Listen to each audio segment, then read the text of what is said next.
একটু পিডিএফটা ওপেন করে রাখবেন প্লিজ। হ্যাঁ, হ্যাঁ।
হ্যাঁ, আমরা কি শুরু করবো?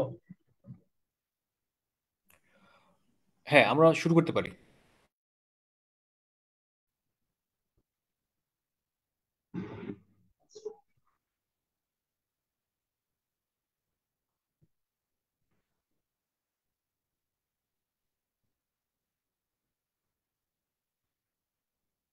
আসসালামু আলাইকুম,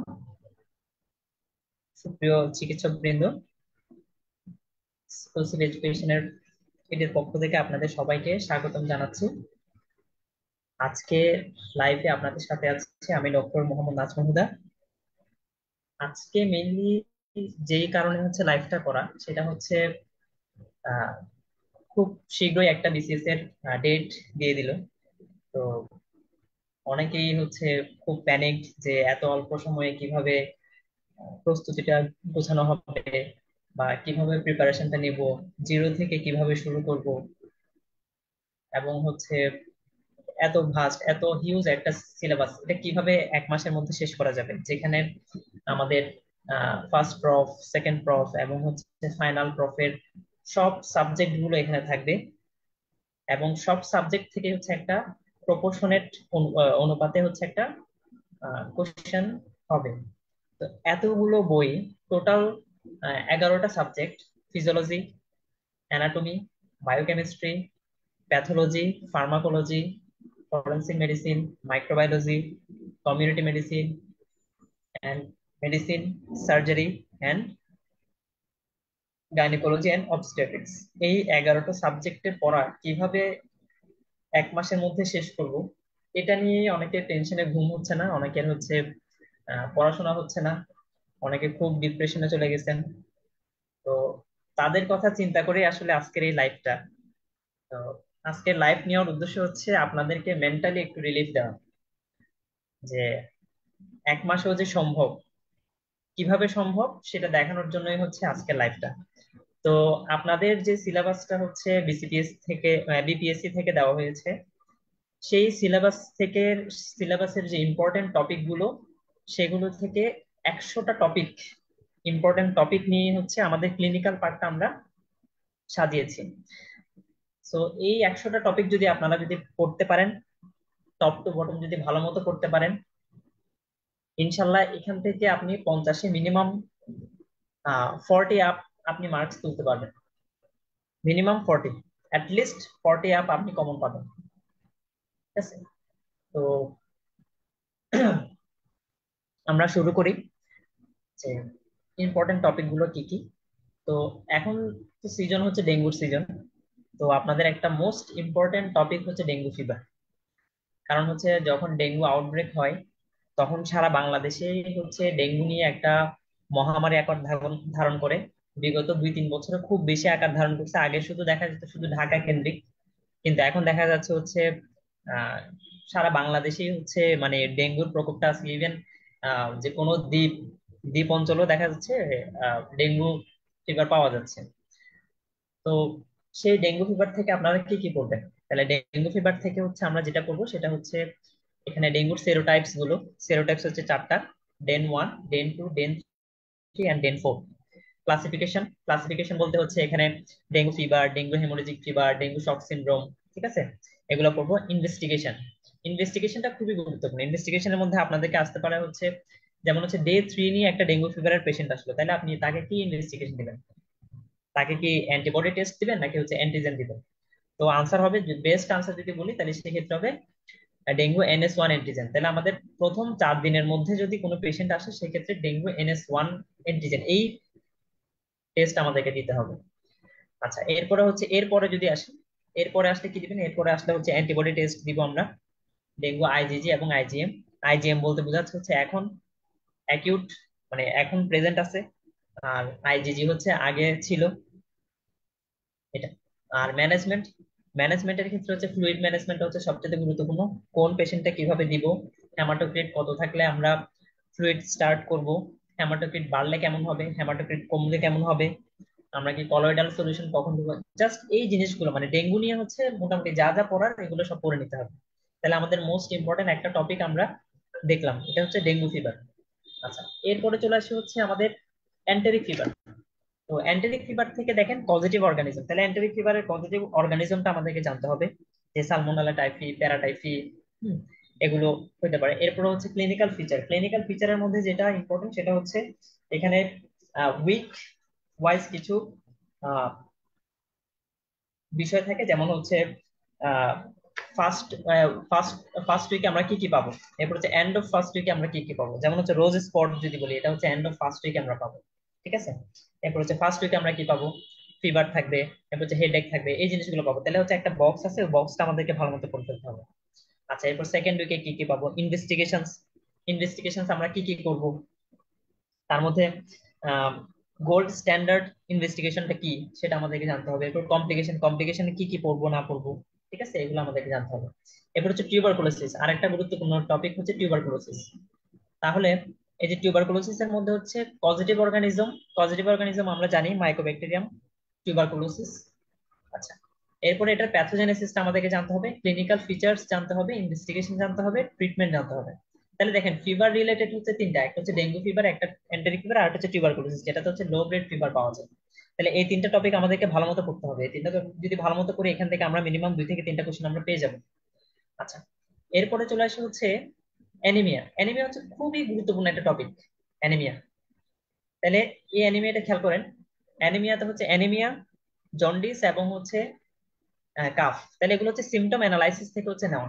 তাহলে যেহেতু এগুলো সিমটম অ্যানালাইসিস এর পার্ট, তাহলে সেই হিসেবে করে আমাদেরকে পড়তে হবে। তাহলে এনিমিয়া কোন কোন সাইটে আমরা দেখি সেটা আমাদেরকে জানতে হবে। যেমন হচ্ছে কোন কোন সাইটে আমরা এনিমিয়া দেখবো সেটা জানতে হবে, ক্লাসিফিকেশনটা জানতে হবে, ম্যাক্রোসাইটিক, মাইক্রোসাইটিক এবং হচ্ছে নর্মোসাইটিক, এটা জানতে হবে। এরপরে স্পেসিফিক্যালি যদি কোনো এনিমিয়া যদি আমাদের পড়তে হয় সেটা হচ্ছে iron deficiency anaemia, hallmarks of haemolysis, এগুলো আসলে ক্লিনিক্যাল পার্টে চলে যাচ্ছে, ক্লিনিক্যাল পার্টে এটা আবার আছে। তো ক্লাসিফিকেশনের মধ্যে যে 3টা ক্লাসিফিকেশন করলাম এটা, এবং হচ্ছে এনিমিয়াতে আরো কিছু জিনিস পড়তে হবে, যেমন হচ্ছে নেল চেঞ্জেস এনিমিয়াতে, যেমন হচ্ছে আয়রন ডেফিসিয়েন্সি এনিমিয়াতে নেলটা কেমন হবে, ঠিক আছে? তারপরে হচ্ছে কয়লোনাইকিয়া কখন পাবো, ঠিক আছে, এই জিনিসগুলো আমাদেরকে পড়তে হবে, লিউকোনাইকিয়া কখন পাবো, এই জিনিসগুলো আমাদেরকে পড়তে হবে, নেল চেঞ্জেস গুলো আমাদেরকে পড়তে হবে।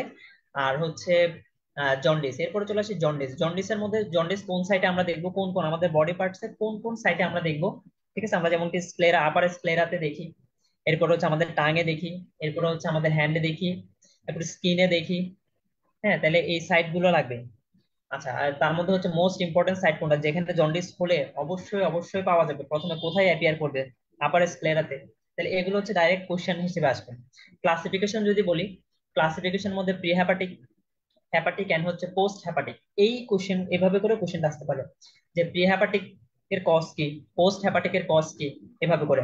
প্যাটার্ন অফ জন্ডিসটা কি, প্যাটার্ন অফ জন্ডিস হচ্ছে জন্ডিসটা কি ইন্টারমিটেন্ট কিনা, জন্ডিসটা কি ফ্লাকচুয়েশন আছে কিনা, এরপর হচ্ছে এটা প্রোগ্রেসিভ কিনা। যেমন প্রোগ্রেসিভ হলে আমরা মেনলি চিন্তা করছি কার্সিনোমা, বিশেষ করে হচ্ছে carcinoma head of the pancreas, ঠিক আছে? এরপর হচ্ছে ফ্লাকচুয়েটিং জন্ডিস হলে মেনলি আমরা চিন্তা করি হচ্ছে কোলিডোকোলিথিয়াসিস, আমরা এগুলো চিন্তা করি। আচ্ছা, এরপরে চলে আসে হচ্ছে আমাদের আর ইন্টারমিটেন্ট জন্ডিস যদি বলি, ইন্টারমিটেন্ট জন্ডিস হচ্ছে আমাদের হিমোলাইটিক অ্যানিমিয়া, এবং হচ্ছে এই হিমোলাইটিক অ্যানিমিয়ার মোস্ট কমন কজ হচ্ছে থ্যালাসেমিয়া। আচ্ছা, এরপরে ডায়রিয়াল ডিজিজ। ডায়রিয়াল ডিজিজ গুলো হচ্ছে যতগুলো আমাদের ডায়রিয়াল ডিজিজ আছে, ডিজিজ যে ইনফেক্টিভ, যেমন হচ্ছে ব্যাকটেরিয়াল কিছু আছে, কিছু ভাইরাল আছে। তাহলে মোস্ট কমন ভাইরাল ডায়রিয়া কি কি হতে পারে, যেমন হচ্ছে বাচ্চাদের ক্ষেত্রে কোন ভাইরাসটা কমন, বাচ্চাদের ক্ষেত্রে যেমন রোটা ভাইরাল ডায়রিয়াটা কমন।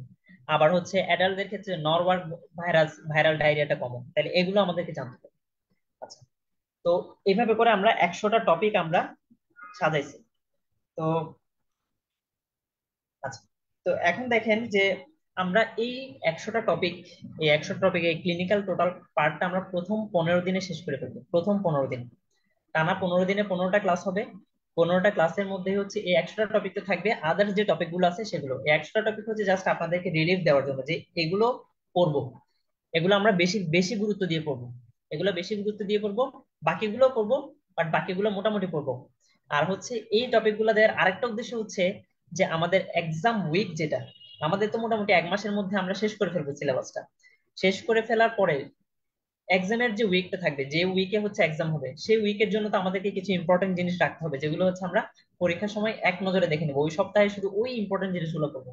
সেই ইম্পর্টেন্ট জিনিসগুলো পড়ার জন্যই হচ্ছে আমাদের এই 100 টপিকস। ঠিক আছে, তাহলে এই 100 টপিক্স এর অদ্যপান্ত আমাদেরকে পড়ে ফেলতে হবে। আচ্ছা, এখন চলে আসে হচ্ছে কাফ। কাফের মধ্যে হচ্ছে মেনলি ডিউরেশনটা লাগবে, যে এটা কি ক্রনিক কাফ কিনা। যেমন ক্রনিক কাফ হলে সেটা টিউবারকুলোসিস হতে পারে। তাহলে ক্রনিক কাফ, এখন একটা পেশেন্টের সিনারিওটা এভাবে করে দিল যে ওনার হচ্ছে 1 মাস ধরে কাশি, তাহলে সেটা কি হতে পারে? তাহলে সেটার মধ্যে একটা কজ হতে পারে টিউবারকুলোসিস হতে পারে। ঠিক আছে, এবার হচ্ছে নেচারটা কেমন। হ্যাঁ, নেচারটা কেমন, এটা কি ড্রাই কাফ কিনা, এটা কি প্রোডাক্টিভ কিনা, এটা কি ইনিশিয়ালি ড্রাই ছিল পরে প্রোডাক্টিভ হয়েছে কিনা, ডায়ার্নাল ভেরিয়েশনটা, এটা কি রাতের সময় বেশি বেড়ে যায় কিনা, এটা কি খাওয়ার পরে বেড়ে যায় কিনা, এটা কি আমাদের আর্লি মর্নিং এ বেড়ে যায় কিনা। তাহলে এই ডায়ার্নাল ভেরিয়েশন গুলো প্রত্যেকটা কজ গুলো আমাদেরকে বলতে হবে, এবং পরীক্ষা কজ গুলাই পরীক্ষাতে আসবে। আচ্ছা, এরপরে চলে আসে হচ্ছে সিনকোপ। সিনকোপের মধ্যে খেয়াল করেন, সিনকোপের ডেফিনেশনটা আমাদের লাগবে। সিনকোপ জিনিসটা কি? সিনকোপ জিনিসটা হচ্ছে ট্রানজিয়েন্ট লস অফ কনসাসনেস। তাহলে ট্রানজিয়েন্ট লস অফ কনসাসনেস, কেন ট্রানজিয়েন্ট লস অফ কনসাসনেসটা হইলো? কারণ হচ্ছে আমাদের ব্রেইনে হাইপো পারফিউশন হচ্ছে, তাহলে due to hypoperfusion of the brain. আচ্ছা, তো এখানে সিনকপের কিছু ক্লাসিফিকেশন আছে। সিনকপটা আহ কোন কোন কারণ হতে, পোস্টুরাল হাইপোটেনশন থাকতে পারে কারো, কারো হতে পারে নিউরোজেনিক হতে পারে, কারো হচ্ছে রিফ্লেক্স হতে পারে, কারো হচ্ছে অ্যারিথমিয়ার কারণে যদি ব্র্যাডিকার্ডিয়া থাকে সেই ক্ষেত্রে হতে পারে। এরপরে চলে আসে হচ্ছে আমাদের vitamin.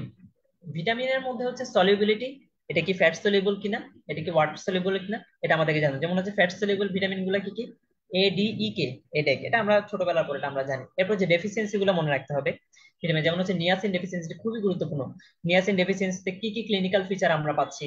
Diarrhoea, dementia and dermatitis. তাহলে হচ্ছে নিয়াসিন ডেফিসিয়েন্সিতে কোনটি পাওয়া যায় না, এভাবে করে হয়তো কোশ্চেন হতে পারে। ঠিক আছে, তাহলে হচ্ছে which is not the feature of niacin deficiency.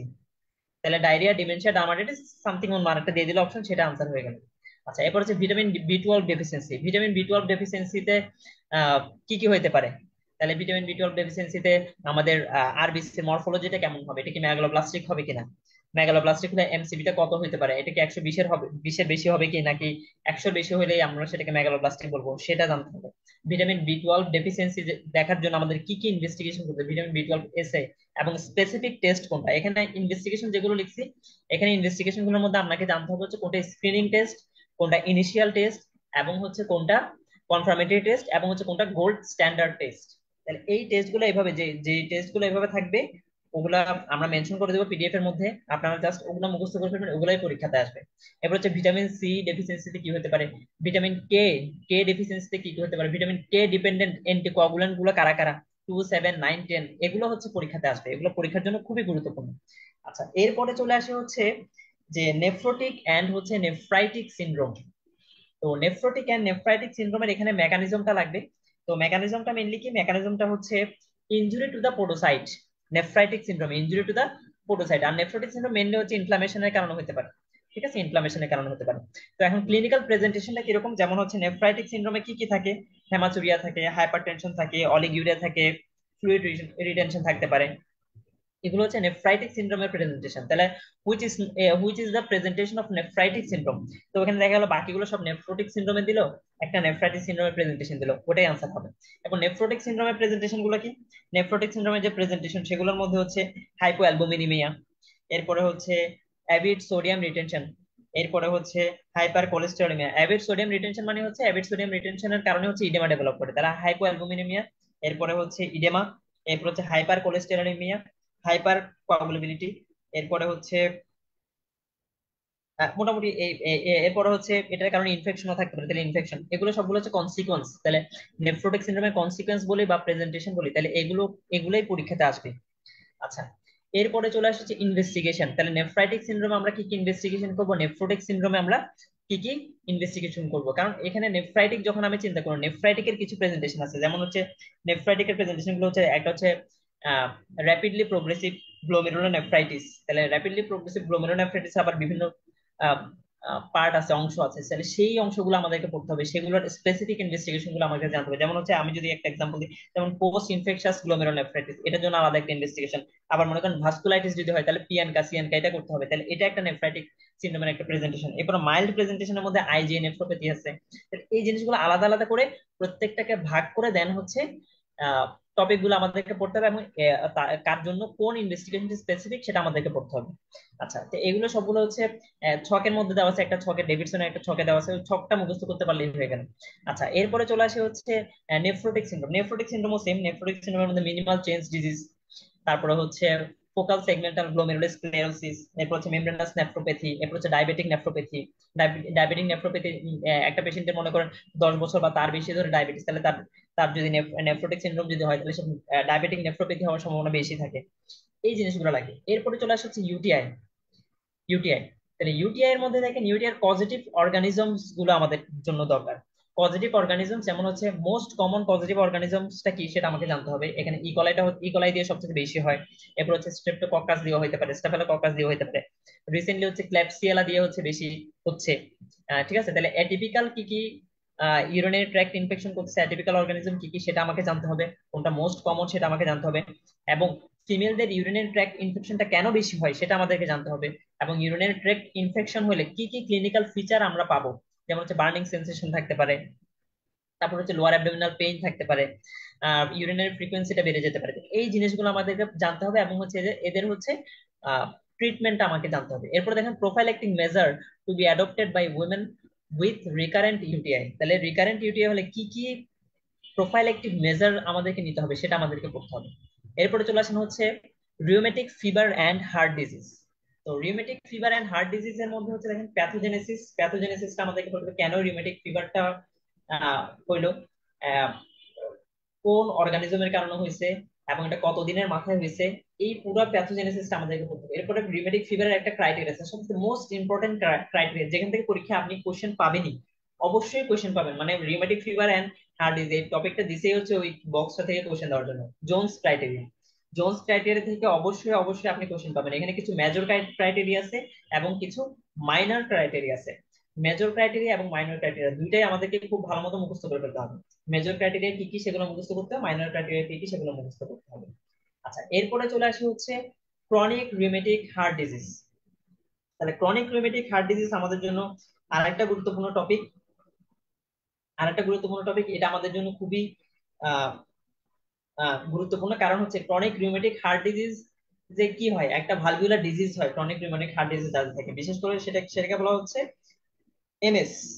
এই এমএস টা আমাদেরকে জানতে হবে, এমএস সম্পর্কে আমাদেরকে আইডিয়া করতে হবে, এমএস সম্পর্কে আমাদেরকে সব ডিটেলস করতে হবে। এখন এমএস এ আমরা কি কি ফাইন্ডিংস পাবো, এমএস এ কি আমাদের লেফট ভেন্ট্রিকুলার হাইপারট্রফি থাকবে নাকি রাইট ভেন্ট্রিকুলার হাইপারট্রফি থাকবে, তো এগুলা পরীক্ষাতে আসবে। যেমন হচ্ছে এমএস এর ক্ষেত্রে যদি আমি বলি, এমএস এর কিছু বৈশিষ্ট্য আছে। দেখেন, একটা টপিকের মধ্যে থেকেই হচ্ছে আপনাকে অনেক কিছু পড়া পড়ে ফেলতে হবে। যেমন এমএস এর ক্ষেত্রে হচ্ছে আমরা কি পাবো, আমরা হচ্ছে রাইট ভেন্ট্রিকুলার হাইপারট্রফি পাবো। তো এবং এমএস এর আমরা কি কি মারমারের বৈশিষ্ট্যটা কি, এখানে হচ্ছে ফার্স্ট হার্ট সাউন্ডটা লাউড হবে, ঠিক আছে, ফার্স্ট হার্ট সাউন্ডটা লাউড হবে, এবং হচ্ছে এমএস থেকে আস্তে আস্তে ধীরে ধীরে পালমোনার হাইপারটেনশন ডেভেলপ করে, পালমোনার হাইপারটেনশন থেকে দেন রাইট ভেন্ট্রিকুলার হাইপারট্রফি, ডেভেলপ করে, এবং রাইট ভেন্ট্রিকুলার হাইপারট্রফি ডেভেলপ করলে আমরা কি পাবো? আমরা পাবো হচ্ছে লেফট প্যারাস্টার্নাল হিপ পাবো। ঠিক আছে, তাহলে লেফট প্যারাস্টার্নাল হিপ আমরা কখন পাচ্ছি সেটা আমাদেরকে জানতে হবে। এবং একটা এমএস এর পেশেন্টের অ্যাপেক্স বিটের ক্যারেক্টারটা কেমন হয়? ট্যাপিং। ঠিক আছে, ট্যাপিং। তাহলে কখন আমরা অ্যাপেক্স বিটের ক্যারেক্টার ট্যাপিং বলবো, কখন হিভিং বলবো, এই জিনিসগুলো আমাদেরকে পড়তে হবে। আচ্ছা, এরপরে চলে আসা হচ্ছে হাইপার টেনশন। হাইপার টেনশন আমি একটু দ্রুত যাচ্ছি, আহ, একটু দ্রুত যাচ্ছি কারণ হচ্ছে 100টা টপিক আছে, কারণ দেখা যাবে শেষে আপনারা আবার কনসেন্ট্রেশন ধরে রাখতে পারবেন না। আমি জাস্ট আমার কাজ হলো শুধু হচ্ছে 100টা টপিক দেখানো না, 100টা টপিক থেকে আমি কিছু জিনিস আপনাদেরকে বলবো। দেখা যাবে আপনারা অনেকে হয়তো 100টা টপিক পড়েনি নাই, এরপরে হচ্ছে দেখা গেল আমার কথাটা শুনছেন, পরীক্ষায় গিয়ে এই কোশ্চেন গুলো পেতেও পারেন। ঠিক আছে, তো এমন না যে জিনিসটা হচ্ছে শুধু মানে আপনাদেরকে মেন্টাল রিলিফ দিচ্ছি, জিনিসটা হচ্ছে আপনাদেরকে কিন্তু একটা ক্লাসও নিয়ে দিচ্ছি। এবং এই 100টা টপিকের মধ্যে আমি কিছু কিছু গুরুত্বপূর্ণ ইনফো আমি আপনাদেরকে শেয়ার করব। আশা করতেছি এর মধ্যে থেকেও আপনারা অনেকগুলো কোশ্চেন পেয়ে যাবেন। সো সবাই একটু মনোযোগ দিয়ে ভালো মতো করে লাইভটা হচ্ছে শুনবেন। আচ্ছা, আরেকটা জিনিস হচ্ছে একটা অ্যানাউন্সমেন্ট এর মধ্যে আমি একটা যদি করি, সেটা হচ্ছে আমাদের কিন্তু মেডিকেল পার্টের জন্য আমরা একটা ব্যাচ করছি। আর হচ্ছে আমাদের তো ব্যাচ একটা শুরু হচ্ছে আগামীকাল থেকে, আগামীকাল এবং পরশু পরপর 2টা দিন 2টা ব্যাচ শুরু হচ্ছে। জুনের 1 তারিখ থেকে একটা ব্যাচ এবং জুনের 2 তারিখ থেকে একটা ব্যাচ।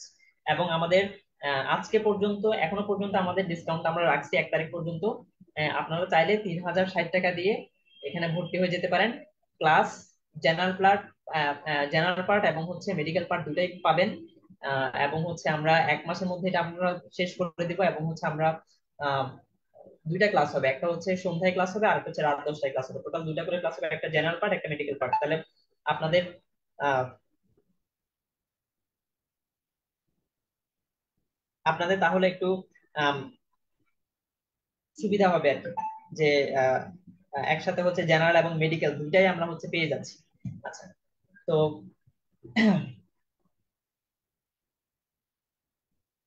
তো এখানে যে জিনিসটা আমি বলবো সেটা হচ্ছে আহ, আরেকটা টপিক হচ্ছে হাইপারটেনশন, মোস্ট ইম্পর্টেন্ট টপিক।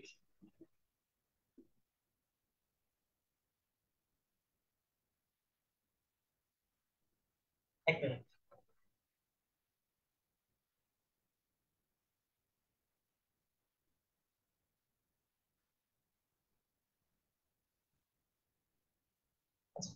তো এখানে যদি দেখি যে হাইপার টেনশনের কজ গুলো, হাইপার টেনশনের যে আমাদের কিছু প্রাইমারি কজ থাকে। প্রাইমারি হচ্ছে হচ্ছে ইডিওপ্যাথিক প্রাইমারিলি, আর হচ্ছে সেকেন্ডারি কিছু কজ থাকে। সেকেন্ডারি কজ গুলো হচ্ছে আমাদের বিশেষ করে হচ্ছে রেনালের কারণে হচ্ছে হাইপারটেনশন ডেভেলপ করতে পারে। এন্ডোক্রাইন কিছু কজ আছে, সেগুলোর কারণে আমাদের হাইপারটেনশন ডেভেলপ করতে পারে। তাহলে সেকেন্ডারি কজ গুলো আমাদেরকে বেশি গুরুত্ব দিয়ে পড়তে হবে। তাহলে হাইপারটেনশনের সেকেন্ডারি কজ গুলো আমাদেরকে বেশি গুরুত্ব দিয়ে পড়তে হবে।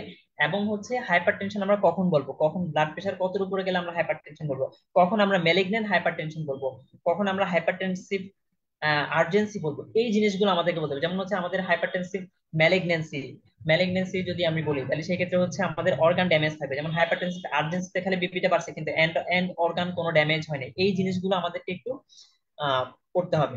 আচ্ছা, তাহলে এখন দেখেন এই যে ট্রিটমেন্ট যদি বলি, এন্টি হাইপারটেনসিভ নিয়ে কোশ্চেন আসতে পারে, যে আমাদের first choice of anti hypertensive কি হতে পারে, এটা নিয়ে কোশ্চেন হতে পারে। যেমন হচ্ছে আমাদের যে ন্যাশনাল গাইডলাইন সেই অনুযায়ী যদি বলি, তাহলে হচ্ছে 55 ইয়ার্স এর কম হলে নর্মালি আমরা হচ্ছে এসি এবং এআরবি এটা দিই।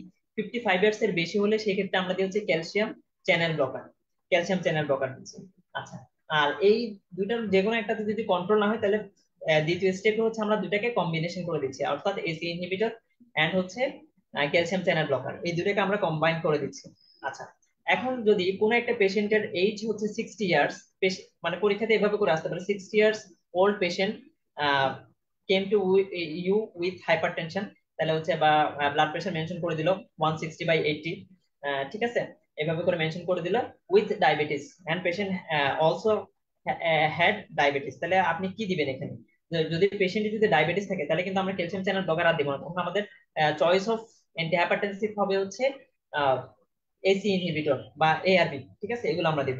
আচ্ছা, তাহলে কোন হাইপারটেনসিভ কন্ডিশন আমরা কি কি দিব? যেমন হচ্ছে বিপিএইচ থাকলে আমরা কি অ্যান্টি হাইপারটেনসিভটা চুজ করবো? একটা পেশেন্টের ইডেমা ডেভেলপ করে যেতে, তাহলে কোন অ্যান্টি হাইপারটেনসিভটা আমরা ইউজ করবো? এই জিনিসগুলো আমাদেরকে জানতে হবে। ঠিক আছে, আবার হচ্ছে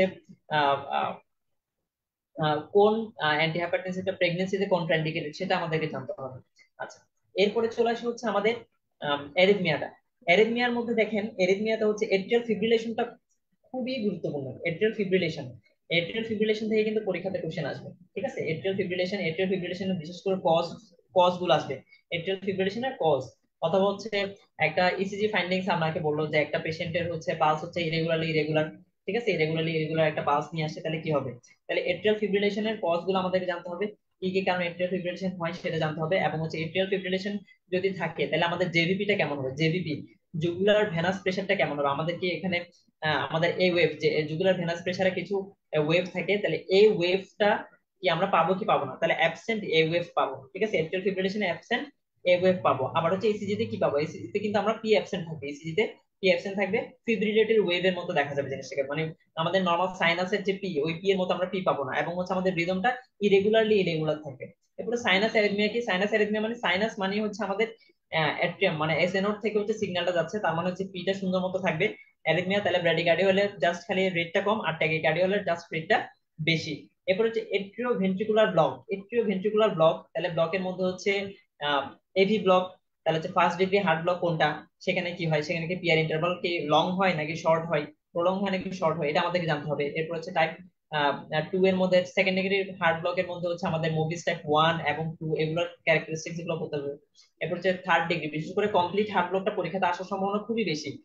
কমপ্লিট হার্ট ব্লকে হচ্ছে আমাদের পি এর অ্যাট্রিয়ামের সাথে ভেন্ট্রিকুলার মধ্যে কোনো অ্যাসোসিয়েশন থাকে না, এটাকে বলা হয় অ্যাট্রিও ভেন্ট্রিকুলার ডিসোসিয়েশন হয়ে যায়। তো ডিসোসিয়েশন হয়ে যায়, এবং হচ্ছে এখানে যে পি এর সাথে পি এর ইন্টারভাল সেম থাকে, আর এর সাথে আর এর ইন্টারভাল সেম থাকে। এবং কমপ্লিট হার্ট ব্লকের আরেকটা জেভিপি একটা ফাইন্ডিং আছে, সেটা হচ্ছে কমপ্লিট হার্ট ব্লকের ক্ষেত্রে আমরা পাবো cannon a wave. Cannon a wave, যখন একটা ওয়েভ অনেক বেশি প্রমিনেন্ট হয়ে যায় তখন সেটাকে ক্যানন বলতেছে। তাহলে ক্যানন এ ওয়েভটা পাবো হচ্ছে আমি কমপ্লিট হার্ট ব্লকে। এরপর হচ্ছে সুপ্রাভেন্ট্রিকুলার ট্যাকিকার্ডিয়া এবং হচ্ছে ভেন্ট্রিকুলার ট্যাকিকার্ডিয়া, এই দুটার মধ্যে মেইনলি পার্থক্যটা আমরা কিভাবে করবো, এটাই হচ্ছে পরীক্ষাতে আসতে পারে।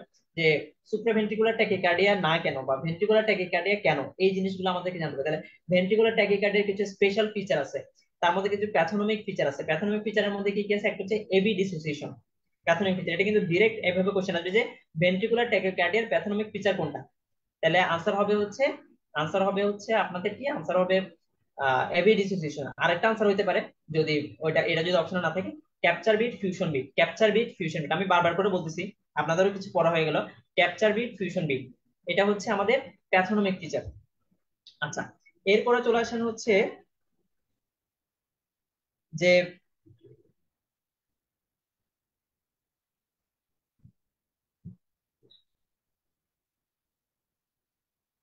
আচ্ছা, এরপরে চলে আসেন হচ্ছে আমাদের হার্ট ফেলিয়ার। আচ্ছা, তো হার্ট ফেলিয়ারটা আমরা একটু দেখি। হার্ট ফেলিয়ারটা আমাদের জন্য গুরুত্বপূর্ণ একটা টপিক, এখান থেকে কিন্তু কোশ্চেন আসবে। আচ্ছা, তো তার আগে একটু বলে নিই, আমি হচ্ছে মাঝে মাঝে হচ্ছে আপনাদের কোশ্চেন গুলোর আনসার দিব। আপনারা কোশ্চেন করতে পারেন, সমস্যা নাই।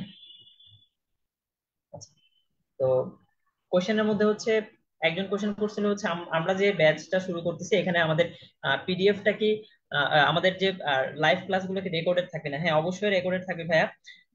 আপনি হচ্ছে যখন ইচ্ছা তখন রেকর্ডটা শুনতে পারবেন। রেকর্ডটা থাকবে। রেকর্ডটা হচ্ছে আমরা লাইভ ক্লাসের পরেই আহ, রাতে, অথবা হচ্ছে পরের দিন সকালবেলা, অথবা ওই দিন রাতে 2-3 ঘন্টা পরে আপনি আমরা হচ্ছে গ্রুপে আপলোড করে দিই। সো আপনি ওখান থেকে রেকর্ডেড ভিডিওটা শুনতে পারবেন। কিন্তু আমাদের মেইন উদ্দেশ্য হচ্ছে আমরা যেটা করব সেটা হচ্ছে আমরা লাইভ ক্লাস করার চেষ্টা করবো। আমি এর আগের সেশনেও বলছিলাম যে আমরা লাইভ ক্লাস করার চেষ্টা করবো, কারণ হচ্ছে লাইভ, এখন আমরা রেগুলার ক্লাস নিচ্ছি, আপনি যদি একটু গ্যাপ দেন তাহলে আপনার কিন্তু অনেকগুলো পড়া জমে যাবে। তো ডেইলির পড়া ডেইলি শেষ করে ফেলতে হবে। লাইভ ক্লাস গুলো করলে ওখানে আপনার যদি কোনো কোয়ারি থাকে সেটাও আপনি জিজ্ঞেস করতে পারলেন। আপনার হচ্ছে কোনো কনফিউশন থাকতে পারে, এক একজনের তো এক এক দিকে কনফিউশন থাকতে পারে। সবাই যে সবকিছু জানবে জিনিসটা কিন্তু এমন না। তো আপনার যে আহ, আপনার যে বিষয়গুলো সেগুলো হচ্ছে আপনি ইজিলি দেখতে পারবেন। আচ্ছা, জিজ্ঞেস করতে পারবেন। আচ্ছা, এখন চলে আসে হচ্ছে হার্ট ফেলিওর। হার্ট ফেলিওরের ক্ষেত্রে দেখেন, হার্ট ফেলিওরের মধ্যে হচ্ছে অ্যাকিউট লেফট ভেন্ট্রিকুলার ফেলিওর, খুবই খুবই গুরুত্বপূর্ণ একটা টপিক। এখান থেকে কোশ্চেন আসবে যে অ্যাকিউট লেফট ভেন্ট্রিকুলার ফেলিওরে কি কি ফিচার আমি পাবো, এখানে কোনটা কোনটা থাকতে পারে। এখানে পালসাস অল্টারনাস থাকবে নাকি হচ্ছে পালসাস ডেফিসিট থাকবে, তাহলে হচ্ছে সেটা আমাদেরকে জানতে হবে। তাহলে অ্যাকিউট লেফট ভেন্ট্রিকুলার ফেলিওর আমরা মেনলি পাই হচ্ছে পালসাস অল্টারনান্স। আর পালসাস ডেফিসিটটা পাই হচ্ছে আমরা কোথায়? এট্রিয়াল ফিব্রিলেশনের মধ্যে হচ্ছে পালসাস ডেফিসিটটা পাই। আচ্ছা, তাহলে একটা পাইলাম হচ্ছে পালসাস অল্টারনান্স পাইছি। এরপরে হচ্ছে কি পাবো? বাইভেজাল ক্রিপিটেশন পাবো। বাইভেজাল ক্রিপিটেশন আমরা পাবো। আচ্ছা।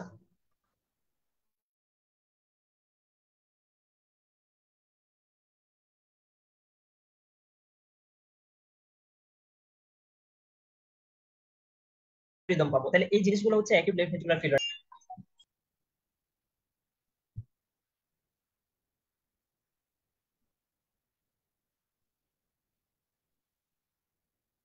আচ্ছা, অ্যাকিউট লেফট ভেন্ট্রিকুলার ক্ষেত্রে আমরা মানে কিভাবে জিনিসগুলো ডায়াগনোসিস করব, তাহলে হচ্ছে ক্লিনিক্যাল, মেইনলি হচ্ছে ক্লিনিক্যাল ডায়াগনোসিস করবো, এরপর আমরা কিছু ইনভেস্টিগেশন করব। ঠিক আছে, ইনভেস্টিগেশন কি কি করবো সেটা আমাদেরকে জানতে হবে।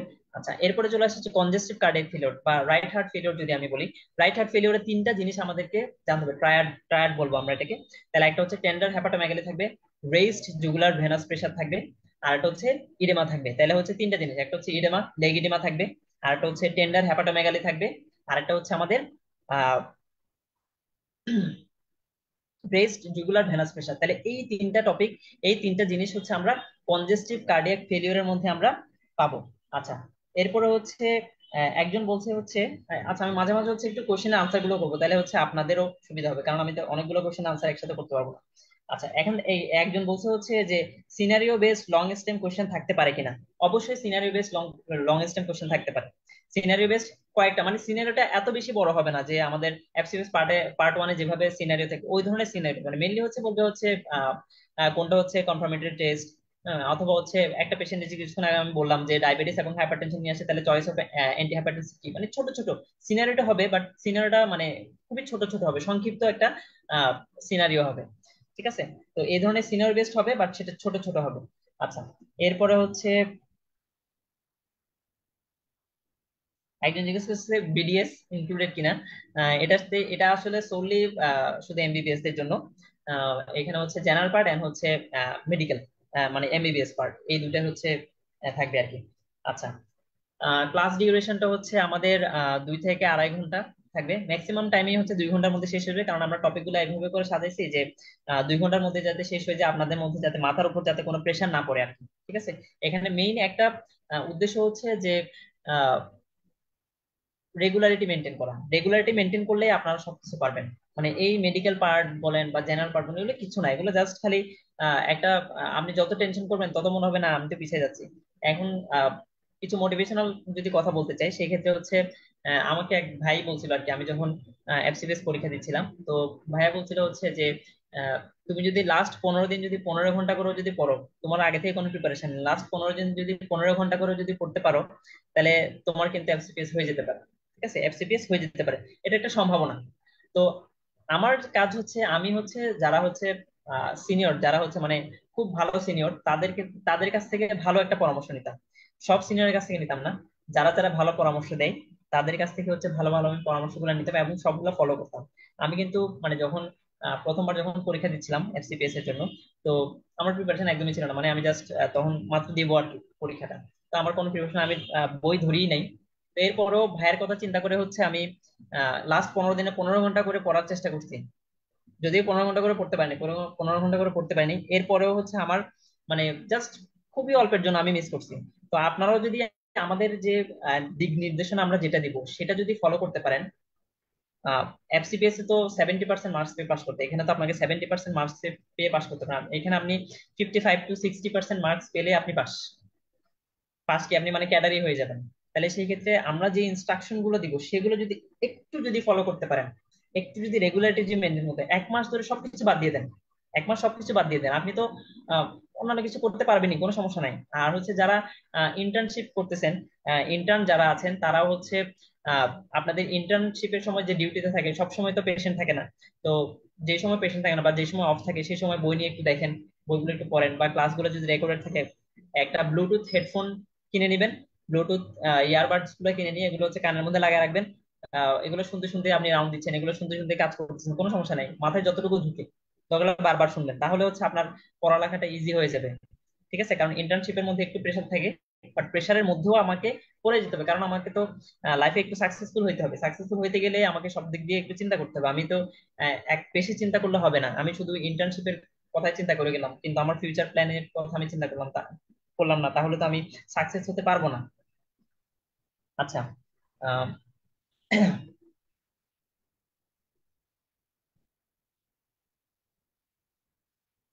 আচ্ছা, আমাদের হচ্ছে মেডিকেল পার্টের জন্য দুইটা বই। একটা হচ্ছে আহ, একটা বই হচ্ছে অলরেডি পাবলিশড হয়ে গেছে।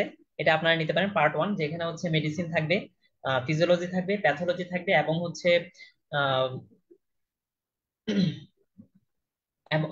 ফিজিওলজি থাকবে এবং প্যাথোলজি থাকবে। তাহলে এটা নিয়ে হচ্ছে আমাদের পার্ট ওয়ান, এবং এটার দাম হচ্ছে 990 টাকা, মেবি 990 বা 980 টাকা সামথিং এরকম। আর পার্ট টু এর জন্য আদার্স যে আমাদের, যে এখন সিলেবাস যেহেতু চেঞ্জ করছে, তো নতুন সিলেবাসের জন্য আমাদের পার্ট টু আমাদেরকে আলাদাভাবে বের করতে হয়েছে। এই বইটা আপনারা হচ্ছে অলরেডি প্রেসে আছে, আপনারা হচ্ছে যদি অর্ডার করে দেন তাহলে হচ্ছে 10 তারিখের আগে পেয়ে যাবেন, মানে কোরবানের পরে পাবেন, বাট 10 তারিখের আগে পেয়ে যাবেন। ঠিক আছে। আর হচ্ছে আমাদের জেনারেল পার্টের জন্য অলরেডি একটা বই আছে, সেটা আপনারা 5 তারিখে কোরবানির আগে পেয়ে যাবেন, 5 তারিখের আগে পেয়ে যাবেন, সেটা যদি অর্ডার করেন। এবং হচ্ছে আমরা আহ, মোটামুটি জেনারেল পার্টের জন্য, মেডিকেল পার্টের জন্য সবগুলোর ক্ষেত্রে আমরা বই অলরেডি পাবলিশ করে ফেলছি। তো আপনারা যদি বইগুলো পড়েন, এখান থেকেই মোটামুটি সবগুলো কমন পেয়ে যাবেন। ঠিক আছে। এটা যদি ভালো মতো শেষ করতে পারেন, তাহলে আপনি মোটামুটি ধরে রাখেন আপনি 130 আপ আপনি নাম্বার পাবেন, ভালো মতো যদি শেষ করতে পারেন। আচ্ছা, তাহলে এখন আমরা চলে আসি হচ্ছে আমাদের পেপটিক আলসার ডিজিজ। তাহলে পেপটিক আলসার ডিজিজের কজ গুলো, সবচেয়ে গুরুত্বপূর্ণ হচ্ছে কজ গুলো আমাকে জানতে হবে। কি কি কজ, কি কি কারণে হচ্ছে পেপটিক আলসার ডিজিজ হতে পারে, সেগুলো আমাকে জানতে হবে। আচ্ছা।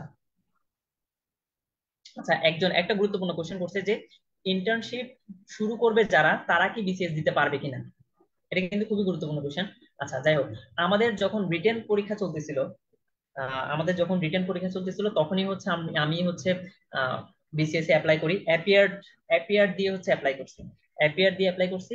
অ্যাপ্লাই করার পরে এরপরে হচ্ছে আমার যে বিসিএস এর যে প্রিলিমিনারিটা, সেটা হচ্ছে প্রিলিমিনারি হয়েছে আমি যখন ইন্টার্নশিপে মাত্র ঢুকছি, গাইনি ইন্টার্নশিপে ঢুকছি, তখন হচ্ছে প্রিলিমিনারি হয়ে গেল। এরপরে হচ্ছে গাইনি শেষ করে 3 মাস পরে মেডিসিনে গেলাম। মেডিসিনে 1 মাস 2 মাস পরে হচ্ছে আমার ভাইবাটা হয়ে গেছে। তাহলে দেখেন, তো আমি তো ইন্টার্নশিপের মধ্যেই হচ্ছে আমার প্রিলি এবং ভাইবা দুইটা কমপ্লিট করে ফেলছি, এবং কমপ্লিট করে হচ্ছে দেন হচ্ছে ক্যাডার হয়ে গেছে। সো যারা হচ্ছে ইন্টার্নশিপ করবেন বা শুরু করবেন, তারা অবশ্যই দিতে পারবে। অ্যাপিয়ার দিয়ে অ্যাপ্লাই করলে দিতে পারবে, মানে আপনার হচ্ছে এখানে বিসিএস দেওয়ার মেন ইয়াটা হচ্ছে আপনি যখন ফাইনাল প্রফের যে রুটিনটা, এটা যদি পাবলিশড হয়ে যায়, ওই পাবলিশ রুটিনের বেসিসে আপনি কিন্তু অ্যাপিয়ার দিয়ে অ্যাপ্লাই করতে পারবেন। এবং অ্যাপ্লাই করে যদি আপনি চান্স পান, এবং হচ্ছে এর মধ্যে ফার্দার যদি আপনি যদি ফাইনাল প্রফে যদি ফেল করে না ফেলেন, বাই চান্স ফাইনাল প্রফের রেজাল্টে যদি ফেল করে না ফেলেন, তাহলে সেই ক্ষেত্রে আপনি অবশ্যই ক্যাডার হতে পারবেন। যদি ফাইনাল প্রফে যদি খারাপ হয়ে যায়, তাহলে সেই ক্ষেত্রে হয়তো আপনি ক্যাডার হতে পারবেন না, মানে চান্স পেলেও। কিন্তু যদি আপনি ফাইনাল প্রফে পাস করে ফেলেন, তাহলে অবশ্যই আপনি বাকি প্রসিডিউর গুলা করে কিছু প্রত্যয়নপত্র নিতে হয়, প্রত্যয়নপত্র গুলো জমা দিয়ে আপনি হচ্ছে অবশ্যই ক্যাডার হতে পারবেন। আচ্ছা। ক্লাসের সাথে কি রেগুলার এক্সাম হবে কিনা? অবশ্যই ক্লাসের সাথে রেগুলার এক্সাম হবে। ক্লাসের সাথে রেগুলার অবশ্যই এক্সাম হবে। আচ্ছা। আহ, গত সেশনে হচ্ছে আহ, একটা ভাই বলছিল যে, আমি বলছিলাম যে আমরা এমন ভাবে পড়াবো যে আপনারা অবশ্যই ক্যাডার। তো ভাই একটু মজা করে বলছে যে এমন ভাবে পড়াবো মানে কেমন ভাবে পড়াবেন। ঠিক আছে। তো এই কোশ্চেনটা আমি আসলে লাইভের সময় খেয়াল করিনি, পরে খেয়াল করছি। তো আমি এটা শুনে আসলে অনেক মনে মনে অনেক হাসলাম আর কি, যে এমন ভাবে পড়াবে বলতে আসলে কেমন ভাবে পড়াবে। তো আসলে এটার আনসার হচ্ছে যে কেমন ভাবে পড়াবো এটা জানতে হলে তো আপনাকে ভর্তি হতে হবে। ভর্তি হইলে আপনি বুঝতে পারবেন যে কেমন ভাবে পড়াবো। ঠিক আছে। আচ্ছা, এখন চলে আসি হচ্ছে আমাদের peptic ulcer disease. Peptic ulcer ডিজিজের কজ গুলো বললাম। ইনভেস্টিগেশনের মধ্যে দেখেন কিছু ইনভেস্টিগেশন থাকে, কিছু নন ইনভেসিভ ইনভেস্টিগেশন থাকে। এবং পেপটিক আলসার ডিজিজের জন্য গোল্ড স্ট্যান্ডার্ড ইনভেস্টিগেশন হচ্ছে কালচার। ঠিক আছে। তাহলে কালচারটা আমাদেরকে যদি পরীক্ষা আসে, তাহলে এভাবে আনসার দিতে হবে। এরপর হচ্ছে ইন্ডিকেশনস ফর হচ্ছে হেলিকোব্যাক্টর পাইলোরি টেস্টিং। তাহলে হেলিকোব্যাক্টর পাইলোরি টেস্টিং এর একটা ছক আছে ডেভিডসনের মধ্যে, জাস্ট এটা মুখস্থ করে ফেললে হয়ে যাবে যে কখন কখন আমরা হেলিকোব্যাক্টর পাইলোরি টেস্টিং করতে পারবো। আচ্ছা, এরপরে চলে আসে হচ্ছে এখন আমাদের আরেকটা গুরুত্বপূর্ণ টপিক হচ্ছে হ্যাপাটাইটিস। তো হ্যাপাটাইটিস এর মধ্যে কজ অফ ভাইরাল হ্যাপাটাইটিস। তাহলে হ্যাপাটাইটিস এর মধ্যে মোস্ট কমন হ্যাপাটাইটিস পরে হচ্ছে আমাদের হ্যাপাটোট্রফিক যে ভাইরাস গুলো আছে, যেমন হচ্ছে হ্যাপাটাইটিস এরা হচ্ছে অ্যাকিউট হ্যাপাটাইটিস করে। আর ক্রনিকের মধ্যে হচ্ছে বি কিন্তু আবার অ্যাকিউটও করতে পারে, ক্রনিকও করতে পারে। সি কিন্তু অলওয়েজ ক্রনিক হ্যাপাটাইটিস করে। তাহলে হচ্ছে কোনটা সবসময় ক্রনিক করবে, কোনটা অ্যাকিউট করবে, সেগুলো আমাদেরকে জানতে হবে। আচ্ছা, এরপরে চলে আসে হচ্ছে হ্যাপাটোট্রফিক ছাড়াও নন হ্যাপাটোট্রফিক কি ভাইরাস গুলো আছে যেগুলো হচ্ছে হ্যাপাটাইটিস করতে পারে, সেটা আমাদেরকে জানতে হবে। এরপরে চলে আসেন হচ্ছে,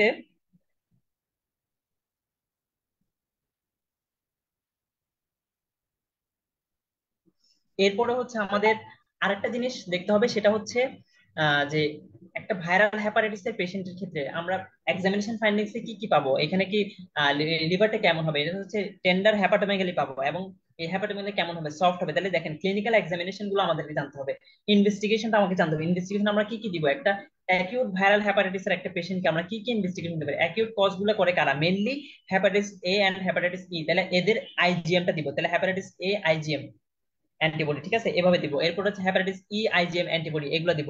এরপর হচ্ছে যদি বি চিন্তা করি, তাহলে আমরা প্রথমে ইনিশিয়ালি আমরা হ্যাপাটাইটিস বি সারফেস অ্যান্টিজেনটা আমরা দিব, সারফেস অ্যান্টিজেনটা দিব, ঠিক আছে।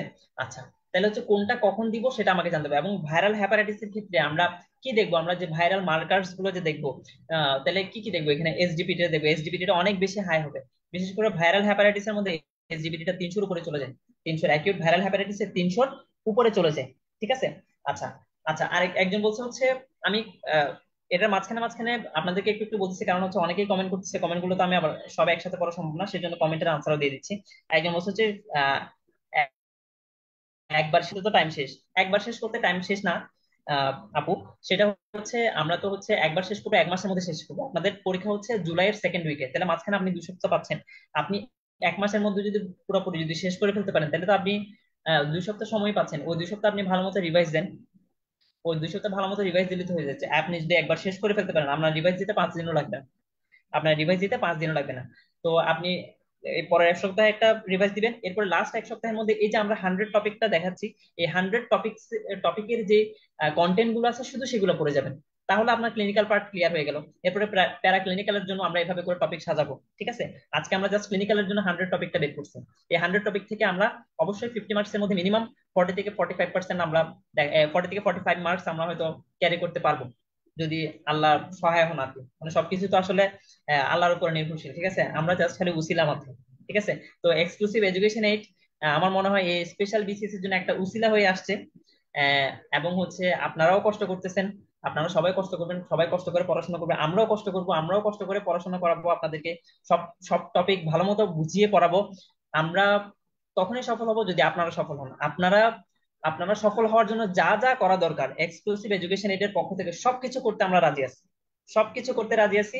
শুধুমাত্র আপনারা ভালো মতো পড়ালেখা করবেন, আপনারা ভালো মতো পড়ালেখা করতে পারলেই আপনারা সফল হবেন, এতটুকু গ্যারান্টি আমি দিতে পারি।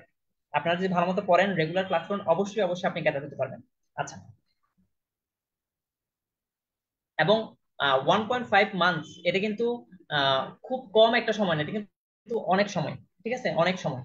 আচ্ছা, তো আমরা যখন মেডিকেলে যখন পরীক্ষা দিচ্ছিলাম, first proof, second proof, final proof, final proof যেমন মনে করেন, ফাইনাল প্রফের যে আহ, বইগুলো তো অনেক বড় ছিল। তো তখন আমরা পরীক্ষাগুলো দিছি না, যে 4টা প্রফ পাশ করে আসতে পারছে তার জন্য এই পরীক্ষাগুলো কিছুই না। মেডিকেলে যারা পাশ করে আসতে পারছে, ভালো মতো পরীক্ষা দিয়ে পাশ করে আসতে পারছে, তার জন্য এই পরীক্ষাগুলো কিছু না, এই স্ট্রেস কিছুই না। প্রফে এর চেয়ে বেশি স্ট্রেস নিয়ে আমরা পড়ালেখা করতাম। তো প্রফে যেহেতু আমরা এর চেয়ে বেশি স্ট্রেস নিয়ে পড়ালেখা করি, তাহলে এই পড়ালেখাতে স্ট্রেস, 1 মাস একটা স্ট্রেস নিবো আমি, আহ, সারা জীবনের সুযোগ সুবিধা পাওয়ার জন্য একটা পরীক্ষা দিচ্ছি, যেটা দিয়ে আমার লাইফ সেটেল হবে, যেটা দিয়ে আমি আমার মান সম্মানকে একটু উপরে তুলতে পারবো, আমি নিজের নিজের মর্যাদাটা বাড়াতে পারবো, তাহলে কেন আমি করবো না, অবশ্যই আমি করবো। আচ্ছা, এখন চলে আসেন হচ্ছে সিরোসিস। তাহলে সিরোসিস হচ্ছে মেনলি আমাদের সিরোসিসের প্যাথোফিজিওলজিটা কি, এখানে হচ্ছে কজ গুলা, সিরোসিসের কি কি কারণে সিরোসিসের দিকে যেতে পারে, সেটা কি আহ আমাদের কি ভাইরাস রিলেটেড, নাকি হচ্ছে নন ভাইরাল কোনো কজ থাকতে পারে, যে কোনো অ্যালকোহলিক লিভার ডিজিজ থেকে, বা হচ্ছে আমাদের ন্যাশ থেকে সিরোসিস হয়ে গেল কিনা, এই জিনিসগুলো আমাদেরকে পড়তে হবে, কজ গুলো পড়তে হবে। ক্লিনিক্যাল ফিচার আমরা কি কি পাবো, ওই যে সিরোসিসের ক্লিনিক্যাল ফিচার খুবই গুরুত্বপূর্ণ, এগুলো আমাদেরকে ভালো মতো পড়তে হবে। আচ্ছা, এরপরে হচ্ছে আমরা সিরোসিসের ক্ষেত্রে মেনলি কমপ্লিকেশনস গুলো একটু বেশি ইম্পর্টেন্ট। কমপ্লিকেশনের মধ্যে সবচেয়ে গুরুত্বপূর্ণ কমপ্লিকেশন হচ্ছে রাপচার, রাপচার ইসোফেজিয়াল ভ্যারিক্স আমরা কখন পাবো, ঠিক আছে। এটা পেলে এটার ট্রিটমেন্টটা কি হবে, এটার প্রসিডিউরটা কেমন হবে, ঠিক আছে, আমরা কখন ফ্লুইড ম্যানেজমেন্টটা দিব, এই জিনিসগুলো আমাদেরকে জানতে হবে। এরপর হচ্ছে সিরোসিসের মধ্যে, হ্যাঁ, আজকের এই ক্লাসের পিডিএফটাও আমরা দিয়ে দিব, সমস্যা নেই, ঠিক আছে।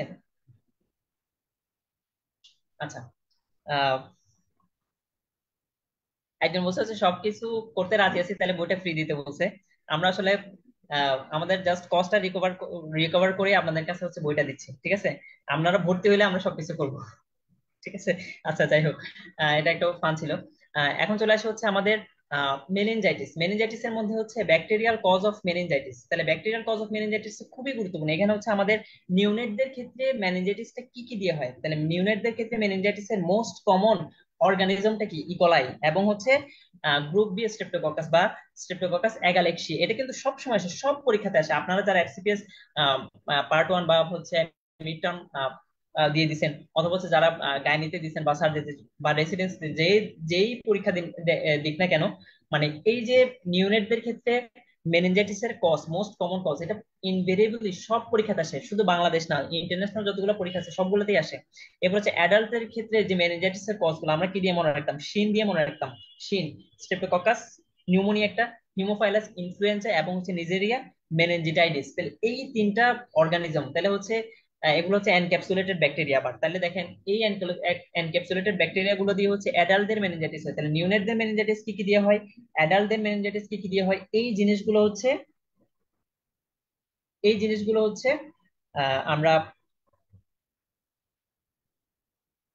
করবো। এরপরে চলে আসে হচ্ছে এদের ক্লিনিক্যাল ফিচার গুলো। একটা মেনিনজাইটিস এর পেশেন্ট আমরা কি কি ক্লিনিক্যাল ফিচার পেতে পারি? এদের নেক রিজিডিটি কেমন হবে, এদের প্লান্টার রেসপন্সটা কেমন হবে, ঠিক আছে, এদের হচ্ছে ব্রুডজিনস্কি সাইনটা কেমন হচ্ছে, কার্নিক সাইনটা কেমন হচ্ছে, এই জিনিসগুলো আমাদেরকে দেখতে হবে। এরপর ইনভেস্টিগেশনের ক্ষেত্রে আমরা লাম্বার পাংচার করব, এরপর হচ্ছে সিএসএফ স্টাডি করবো, সিএসএফ স্টাডিতে কি কি পাবো, এই জিনিসগুলো মেনিনজাইটিস নিয়ে এই টোটাল টপিক গুলো যদি আমরা পড়তে পারি তাহলে এখান থেকে এটা বুঝতে পারবো। এরপরে চলে আসে পেরিফেরাল নিউরোপ্যাথি। পেরিফেরাল নিউরোপ্যাথি খুবই গুরুত্বপূর্ণ একটা টপিক। পেরিফেরাল নিউরোপ্যাথি, পেরিফেরাল নিউরোপ্যাথির মধ্যে হচ্ছে নর্মালি হচ্ছে পেরিফেরাল নিউরোপ্যাথিতে একজোনাল এবং হচ্ছে ডিমাইলিনেটিং। তাহলে একজোনাল নিউরোপ্যাথি, যেটা একজোনালের মোস্ট কমন কজ গুলা কি? একজোনাল পেরিফেরাল নিউরোপ্যাথির মোস্ট কমন কজ হচ্ছে ডায়াবেটিস মেলাইটাস এন্ড হচ্ছে ভিটামিন বি 12 ডেফিসিয়েন্সি। তাহলে দেখেন, একজোনাল আপনাকে বললো যে একজোনাল পেরিফেরাল নিউরোপ্যাথির একটা কজ বলেন, তাহলে আপনি বলে ওখানে অপশনের মধ্যে ডিএম আছে আর বাকিগুলো অন্য অন্য কিছু দিচ্ছে, তাহলে ডিএম আনসার হবে, অথবা ভিটামিন বি 12 তাহলে ওটা আনসার হবে। এরপর হচ্ছে ডিমাইলিনেটিং পেরিফেরাল নিউরোপ্যাথি, এটা কি হতে পারে? ডিমাইলিনেশন হচ্ছে। তাহলে ডিমাইলিনেশন হলে এখানে কি হবে? তাহলে কজ কি কি হতে পারে? যেমন মোস্ট কমন কজ, আমরা শুধু মোস্ট কমন গুলো বেশি বেশি করবো। মোস্ট কমন কজ হচ্ছে জিবিএস এবং হচ্ছে সিআইডিপি। আচ্ছা, এখানে হচ্ছে বিভিন্ন ফ্যাকাল্টি থাকতে পারেন। সো আমরা যখন হচ্ছে মেডিসিনের ক্লাসগুলো পড়বো তখন এগুলো সবগুলো আবার আলাদাভাবে বুঝাই দিব। এখন আমি জাস্ট আজকে 100 টপিকস দেখাবো দেখে আমি একটু একটু ফাস্ট যাচ্ছি। আমার আমার আজকের দায়িত্ব হচ্ছে যে আপনাদেরকে টপিক গুলো একটু দেখানো, ঠিক আছে? আপনাদেরকে টপিক গুলো দেখানো। মানে আমি এর মধ্যে বোনাস হিসেবে একটু পড়ায়ও দিচ্ছি, যাতে আপনাদের একটু কনসেন্ট্রেশন থাকে যে কিছু তো একটা পড়াচ্ছে, শুধু মোটিভেশন দিয়ে চলে যাচ্ছে না, ঠিক আছে? আমরা শুধু মোটিভেশন দিব না, আমরা পড়ালেখা করবো, নাইলে শুধু মোটিভেশন দিয়ে তো আমরা ক্যাডার হইতে পারবো না। তা আমরা মোটিভেশন প্লাস হচ্ছে পড়ালেখা দুইটাই কন্টিনিউ করলে আমরা ইনশাল্লাহ সাকসেস অর্জন করতে পারবো। আচ্ছা, এখন চলে আসি হচ্ছে আমাদের পেরিফেরাল নিউরোপ্যাথির কিছু ড্রাগ কজও থাকতে পারে। তাহলে ড্রাগ কজ গুলো কি কি হতে পারে? ড্রাগ কজ যেমন হচ্ছে আইসোনিয়াজাইড কি করে? পেরিফেরাল নিউরোপ্যাথি করে। এরপরে হচ্ছে আমাদের নাইট্রোফিউরেন্টুয়েন, এরপর আরো অনেক কিছু ড্রাগ আছে, সেগুলো হচ্ছে পেরিফেরাল নিউরোপ্যাথি করতে পারে। এরপরে কিছু যদি ইনভেস্টিগেশন করি তাহলে আমরা কি করি? নার্ভ কন্ডাকশন স্টাডি করি, সেখানে কোনটাতে আমি কন্ডাকশনটা কম পাবো, কোনটাতে কন্ডাকশনটা নর্মাল থাকবে, সেই জিনিসগুলো আমাদেরকে জানতে হবে। আচ্ছা, general plus medical exam batch থাকবে কিনা? হ্যাঁ, general plus medical exam batch থাকবে, অনলি এক্সাম ব্যাচও থাকবে, দুইটাই থাকবে। এক্সাম ব্যাচও আছে আমাদের হচ্ছে এমনিতে মেডিকেল পার্টের জন্য ব্যাচ আছে, মেডিকেল প্লাস জেনারেল পার্টের জন্য ব্যাচ আছে, ঠিক আছে? সবগুলো ব্যাচই আপনাদের আছে। আপনারা যেটা যে ইন্টারেস্টে থাকবেন আপনারা হচ্ছে আমাদের গ্রুপে বা পেজে হচ্ছে এটা জানাই দিবেন, ওদেরকে নক দিবেন। আমাদের যারা মডারেটর আছেন তারা খুবই হেল্পফুল, তারা আপনাদেরকে খুব ভালো একটা সলিউশন দিতে পারবে, যে কিভাবে ভর্তি হবেন, কিভাবে ভর্তির প্রসিডিউরটা সম্পন্ন করবেন, সবই আপনাদেরকে বলে দেওয়া হবে, সবই আপনাদেরকে পার্সোনালি মেসেজ করে সবকিছু জানাই দেওয়া হবে যে কিভাবে কি করবেন, ঠিক আছে? আচ্ছা, আপনাদের কাজ হচ্ছে খালি ভর্তি হওয়া এবং ভর্তি হওয়ার পর থেকে রেগুলার ক্লাস করা এবং পড়া, ঠিক আছে? এটাই হচ্ছে আপনাদের কাজ, আপনাদের আর কোনো কাজ নেই। আচ্ছা, এরপরে চলে আসেন হচ্ছে ফ্লুইড অ্যান্ড ইলেকট্রোলাইট ইমব্যালেন্স। এখান থেকে তো কোশ্চেন আসবেই। ফ্লুইড এন্ড ইলেকট্রোলাইট ইমব্যালেন্স থেকে পরীক্ষার প্রশ্ন অবশ্যই আসবে। হাইপো এবং হাইপারনেট্রিমিয়া, যেমন হাইপোনেট্রিমার ক্ষেত্রে হাইপোনেট্রিমার কজ গুলো আমাদেরকে পড়তে আসলে একটু ঝামেলা হয়। আপনাদেরকে আজকে একটা একটা ছোট্ট একটা ইনফো আমি দিয়ে দিই, মানে ছোট্ট জিনিস বাট হচ্ছে গুরুত্বপূর্ণ। ছোট্ট জিনিস কিন্তু এটা গুরুত্বপূর্ণ। যেমন হচ্ছে যে হাইপোনেট্রিমিয়া, তো হাইপোনেট্রিমিয়া দেখা যাচ্ছে তিন ধরনের কজ আছে। এখানে বলা হচ্ছে হাইপোভলিউমিক হাইপোনেট্রিমিয়া, হাইপার ভলিউমিক হাইপোনেট্রিমিয়া এবং ইউ ভলিউমিক হাইপোনেট্রিমিয়া। এখানে যে ভলিউমের কথা বলা হয়েছে এটা অনেকেই বুঝে না, তো যার কারণে পরীক্ষাতে যতই মুখস্থ করে যায় না কেন ওটা সবসময় ভুল আনসার দাগাই দিয়ে আসে। ঠিক আছে, হাইপোভলিউমিক, এখানে আসলে ভলিউমটা আসলে কিসের ভলিউম, এটা আসলে সোডিয়ামের ভলিউম, যে সোডিয়াম কমছে কিনা বাড়ছে। এখানে কিন্তু আমাদের ফ্লুইডের কোনো ভলিউমের কথা বলা নেই। হাইপোভলিউমিক হাইপোনেট্রিমিয়া মানে হচ্ছে শুধুমাত্র সোডিয়ামের ভলিউম, এটা সবসময় মনে রাখবেন। যেমন ইউ ভলিউমিক হাইপোনেট্রিমিয়া, এখানে ইউ ভলিউম কার কার কথা বলছে, সোডিয়াম, তার মানে সোডিয়াম বাড়বেও না কমবেও না, সোডিয়াম যেভাবে আছে সেভাবেই থাকবে। তাহলে এটা যদি এখন আমি এক্সাম্পল দিই তাহলে কি হবে, সিয়াদ সিনড্রোম ইনঅ্যাপ্রোপ্রিয়েট এডিএইচ। এখানে কি করে, এডিএইচ এর কাজই হচ্ছে শুধু ওয়াটার রিঅ্যাবজর্পশন করা। তাহলে বডিতে বেশি বেশি করে পানি ঢুকতেছে, পানি ঢুকতেছে কিন্তু সোডিয়াম ঢুকতেছে না, সোডিয়াম ঢুকতেছে না, সোডিয়াম বেরো হচ্ছে না, তার সেই জন্য এটার নাম হচ্ছে ইউ ভলিউমিক। আমি একটা বুঝিয়ে দিচ্ছি, যেহেতু এটা শর্ট একটা সেশন হচ্ছে।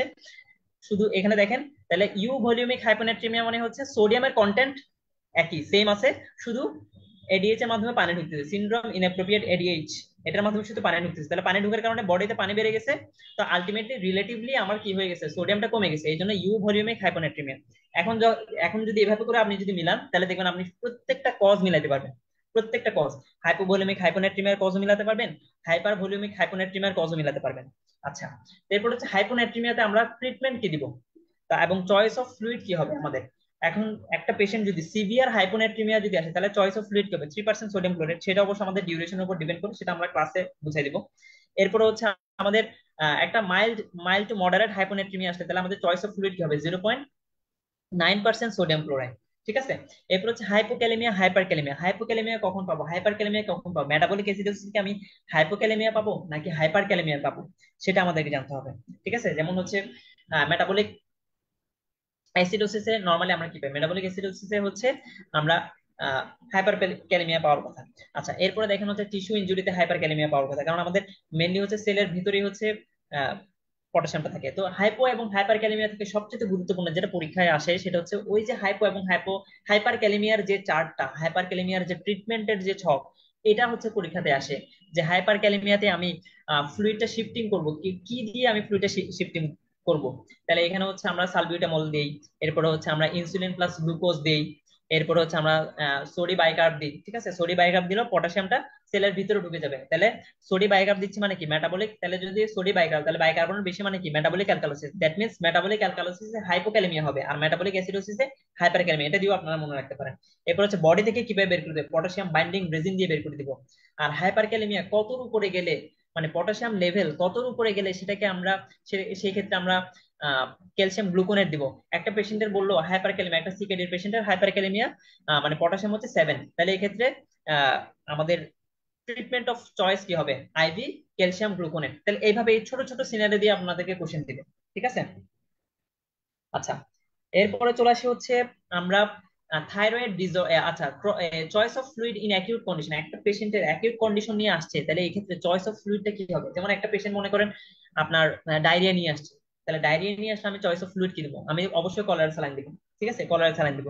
এরপরে মনে করেন একটা পেশেন্ট আসছে হাইপার নেট্রিমিয়া নিয়ে, হাইপার নেট্রিমিয়াতে চয়েস অফ বেস্ট ফ্লুইড হচ্ছে ডিএ, 5% ডিএ হচ্ছে বেস্ট ফ্লুইড হাইপার নেট্রিমিয়াতে। আচ্ছা, এরপরে মনে করেন হচ্ছে একটা পেশেন্ট আসলো আহ শক নিয়ে, একটা পেশেন্ট আছে শকের সবচেয়ে কার্যকরী ফ্লুইড হচ্ছে নর্মাল স্যালাইন এবং হচ্ছে হার্টম্যান, দুইটাই হচ্ছে কার্যকরী। আচ্ছা, তাহলে choice of fluid in acute condition, তাহলে অ্যাকিউট কন্ডিশন আসলে একটা পেশেন্টের বার্ন হলে আমরা কি কি কোন ফ্লুইডটা ইউজ করব। তারপর হচ্ছে আহ একটা পেশেন্ট শকে চলে যাচ্ছে, তাহলে তখন কোন ফ্লুইডটা আমাদেরকে চুজ করতে হবে, এই জিনিসগুলো আমাদেরকে পরীক্ষায় আসতে পারে। আচ্ছা, এরপরে চলে আসছে হাইপোথাইরয়েডিজম এবং হাইপারথাইরয়েডিজম। প্রথমে আসতে হবে, প্রথমেই হাইপো এবং হাইপারথাইরয়েডিজমের ক্লিনিক্যাল ফিচার হচ্ছে আমাদের ল্যাবরেটরি ইনভেস্টিগেশনটা লাগবে, যে আমাদের টিএসএইচ লেভেল বাড়লে কি হাইপোথাইরয়েডিজম না হাইপারথাইরয়েডিজম। একটা পেশেন্টের টিএসএইচ লেভেল বেশি, টিএসএইচ লেভেল বেশি কেন, কারণ ওর টি3 এবং টি4 কম, বডিতে সার্কুলেটিং টি3 এন্ড টি4 কম। তাহলে তাহলে ওর জন্য কি লাগবে, স্টিমুলেশন লাগবে, তাহলে টিএসএইচ বেড়ে যাবে। দ্যাট মিন্স হাইপোথাইরয়েডিজমে টিএসএইচ বেশি থাকে আর হাইপারথাইরয়েডিজমে টিএসএইচ কম থাকে।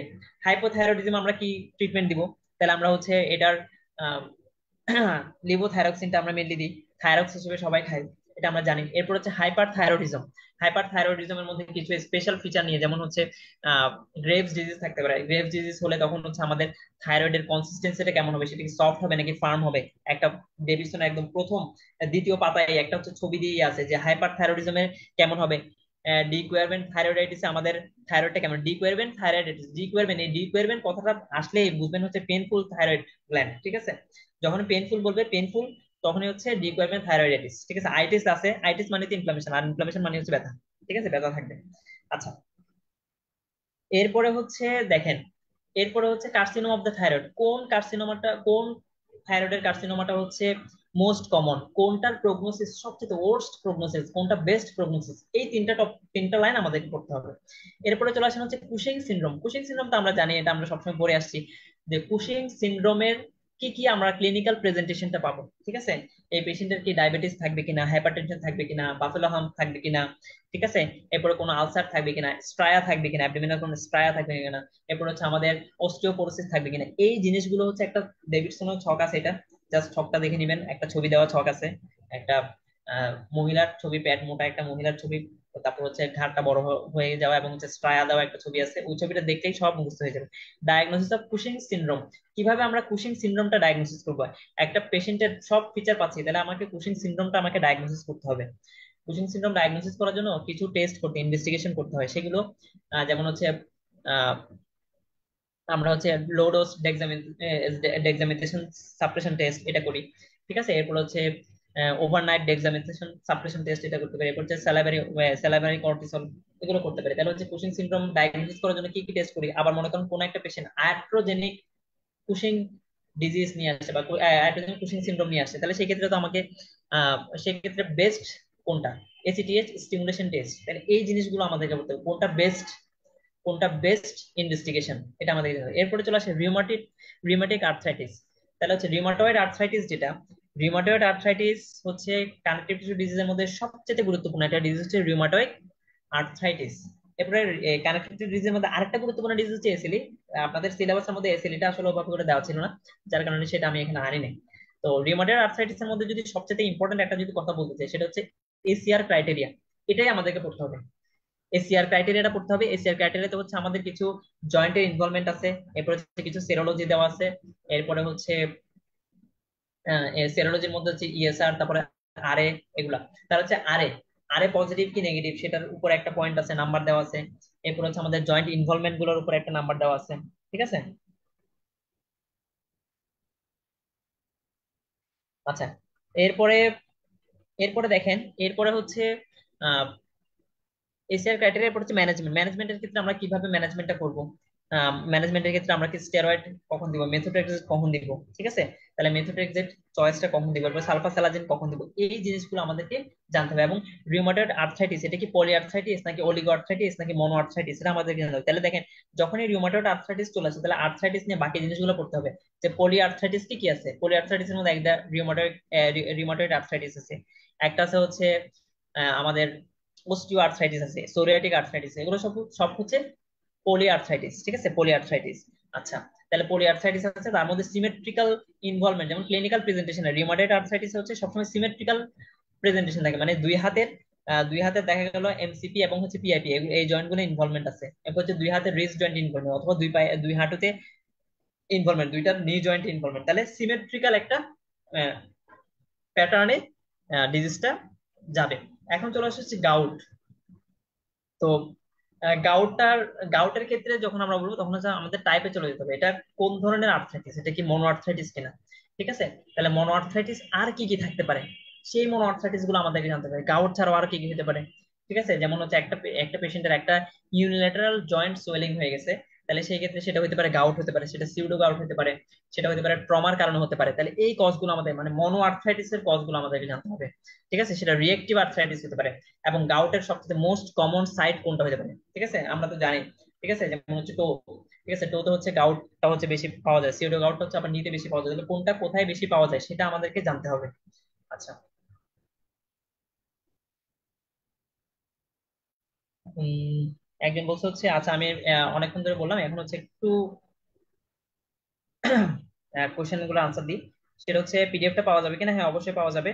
এরপরে হচ্ছে একজন হচ্ছে লাইভ সেশনটা রেকর্ডেড। হ্যাঁ, লাইভ সেশনটা হচ্ছে আমাদের ফেসবুক যে পেজটা আছে এক্সক্লুসিভ এডুকেশন এইট, ওইখানেই থাকবে। আপনারা হচ্ছে এনি টাইম ওখান থেকে দেখতে পারবেন। হ্যাঁ, দেখতে পারবেন। যেহেতু আমাদের সময় নেই, কালকে থেকে আমরা ব্যাচ শুরু করে দিচ্ছি। যা শোনার আজকে শুনে ফেলেন, কালকে থেকে ব্যাচে ভর্তি হয়ে কালকেই হচ্ছে আপনারা ক্লাস শুরু করে দিবেন। ঠিক আছে, কালকে থেকে আমরা ব্যাচ শুরু করে দিচ্ছি, কালকে থেকে ক্লাস শুরু। এটাই হচ্ছে লাস্ট সুযোগ, লাস্ট সুযোগ। যে পরীক্ষার আগে একটা কমপ্লিট প্রিপারেশন নেওয়ার লাস্ট সুযোগ হচ্ছে কালকে থেকে।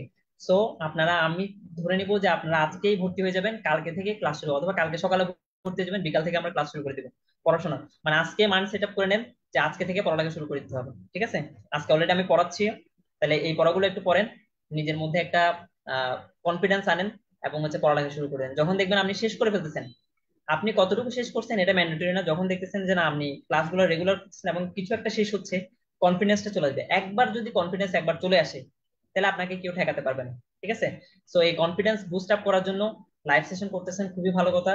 এবং হচ্ছে আপনারা আমাদের যে ব্যাচ গুলো আছে, একটা হচ্ছে আমাদের হচ্ছে কম্বাইন্ড ব্যাচ আছে, যেটা হচ্ছে জেনারেল প্লাস মেডিকেল। এটা হচ্ছে 3060 টাকা আহ, হচ্ছে কোর্স ফি, মাত্র ডিসকাউন্টে, ডিসকাউন্টে 3060 টাকা দিয়ে দিচ্ছি। আর হচ্ছে এক্সাম ব্যাচ আছে। এরপর হচ্ছে মেডিকেল পার্টের জন্য আলাদা ব্যাচ আছে। মেডিকেল পার্টের ব্যাচটা হচ্ছে 2550 টাকা আফটার ডিসকাউন্ট। এটা তো আপনারা চাই এনরোল করতে পারেন। তাহলে যে কোনো একটাতে এনরোল করে আপনি আপনার যে সামনের যে ফিউচার, এটা আপনি নির্ধারণ করেন। এবং একটা জিনিস মনে রাখবেন যে যারা প্রথমবার, বিশেষ করে যারা প্রথমবার দিচ্ছেন, যা হয় কিন্তু প্রথমবারে হয়ে যায়।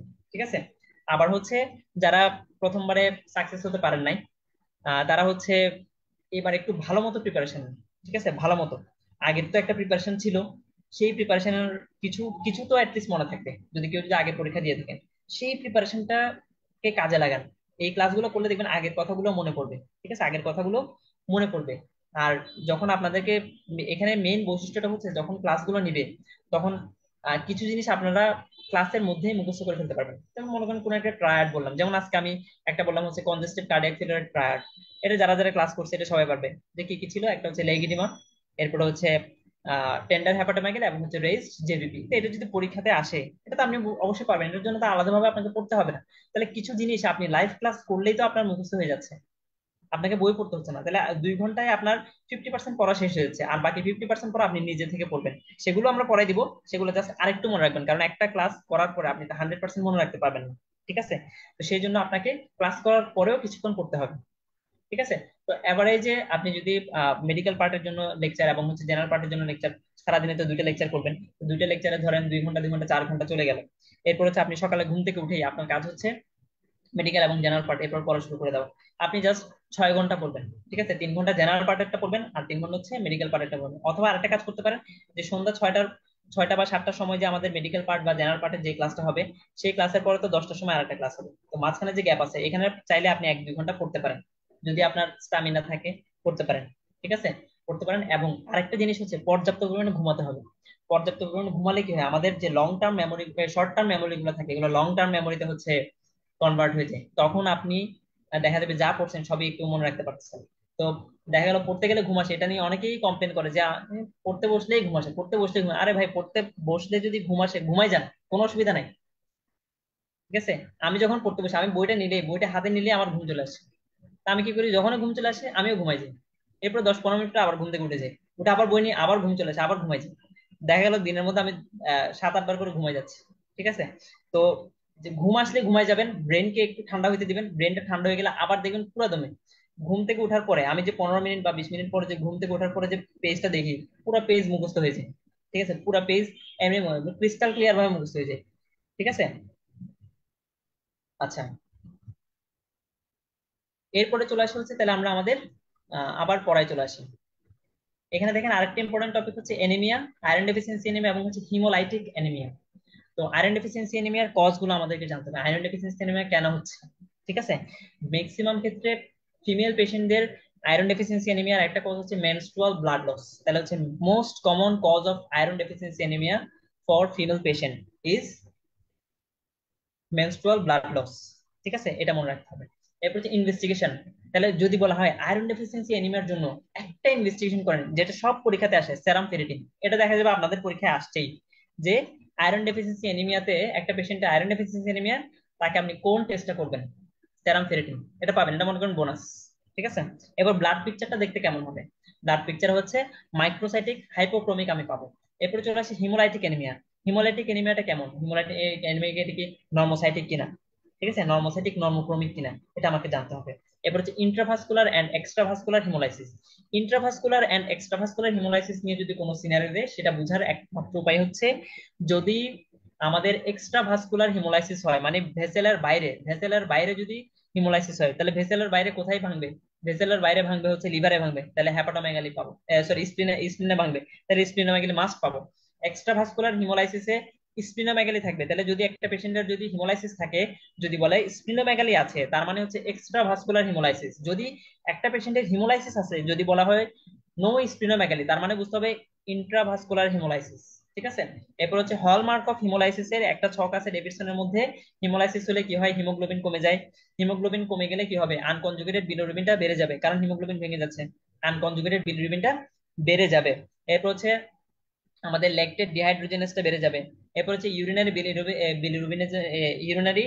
বিলিরুবিনটা বেড়ে যাবে। ঠিক আছে। এই জিনিসগুলো হচ্ছে ফিচার, তাহলে হচ্ছে হিমোলাইসিস। ঠিক আছে, তাহলে হিমোলাইসিসের ফিচার গুলো আমাদেরকে লাগবে। এরপর হচ্ছে আরো আরো এডিশনাল কিছু ফিচার আছে, যেমন হচ্ছে হ্যাপ্টোগ্লোবিন কমে যাবে। ঠিক আছে, হ্যাপ্টোগ্লোবিন কমে যাবে। এরপর হচ্ছে মিথিমো মিথিমালবুমিন এমিয়া, এরপর হচ্ছে হিমোসিডেরিনিমিয়া। এই জিনিসগুলো আমরা পাবো। তাহলে হচ্ছে এই ছকটা ভালো মতো মুখস্থ করে ফেলতে পারে এখান থেকে একটা প্রশ্ন। এখন চলে আসে হচ্ছে লিউকেমিয়া। আচ্ছা, হ্যাঁ, ক্লাসের পিডিএফটা দিব, সমস্যা নেই। আচ্ছা, এখন দেখেন লিউকেমিয়া। লিউকেমিয়ার এর মধ্যে আমরা যদি বলি, লিউকেমিয়া হচ্ছে মেনলি, যদি আমরা বলি তাহলে হচ্ছে এখানে একটা হচ্ছে অ্যাকিউট মাইলয়েড কিছু লিউকেমিয়া আছে। ঠিক আছে, অ্যাকিউট, তাহলে হচ্ছে অ্যাকিউট মাইলয়েড লিউকেমিয়া, তারপর হচ্ছে ক্রনিক মাইলয়েড লিউকেমিয়া, এরপর হচ্ছে acute lymphocytic leukaemia, lymphoblastic leukaemia, এবং হচ্ছে ক্রনিক লিম্ফোসাইটিক লিউকেমিয়া। তো অ্যাকিউট এএমএল যেটা, অ্যাকিউট মাইলয়েড লিউকেমিয়া যেটা, সেটার ক্ষেত্রে আপনারা কি করবেন? এখানে হচ্ছে করবেন হচ্ছে মেইনলি প্রগনোস্টিক ফ্যাক্টর গুলো করবেন। প্রগনোস্টিক ফ্যাক্টর, এবং আমরা কি পাবো? যেমন হচ্ছে অ্যাকিউট মাইলোব্লাস্টিক লিউকেমিয়া, তাহলে এখানে কি পাবো? আমরা মাইলোব্লাস্ট পাবো, একদম সহজ। আর অ্যাকিউট মাইলোসাইটিক লিউকেমিয়াতে কি পাবো? আমরা হচ্ছে মাইলোসাইট পাবো, প্রোমাইলোস, মানে সাইট গুলো পাবো, সব সাইটের নাম লেখা থাকবে, মাইলোসাইট, মেটামাইলোসাইট, প্রোমাইলোসাইট। যদি বলা হয় একটা পিপিএফ এর মধ্যে মাইলোসাইট পাচ্ছি, মেটামাইলোসাইট পাচ্ছি, প্রোমাইলোসাইট পাচ্ছি, তাহলে কি হবে? আনসার কি হবে? আনসার হবে ক্রনিক মাইলোসাইটিক লিউকেমিয়া। আনসার সহজ, সিএমএল। আচ্ছা, এরপরে হচ্ছে যদি বলা হয় একটা পেশেন্টের মায়োব্লাস্ট পাচ্ছি, তাহলে কি হবে?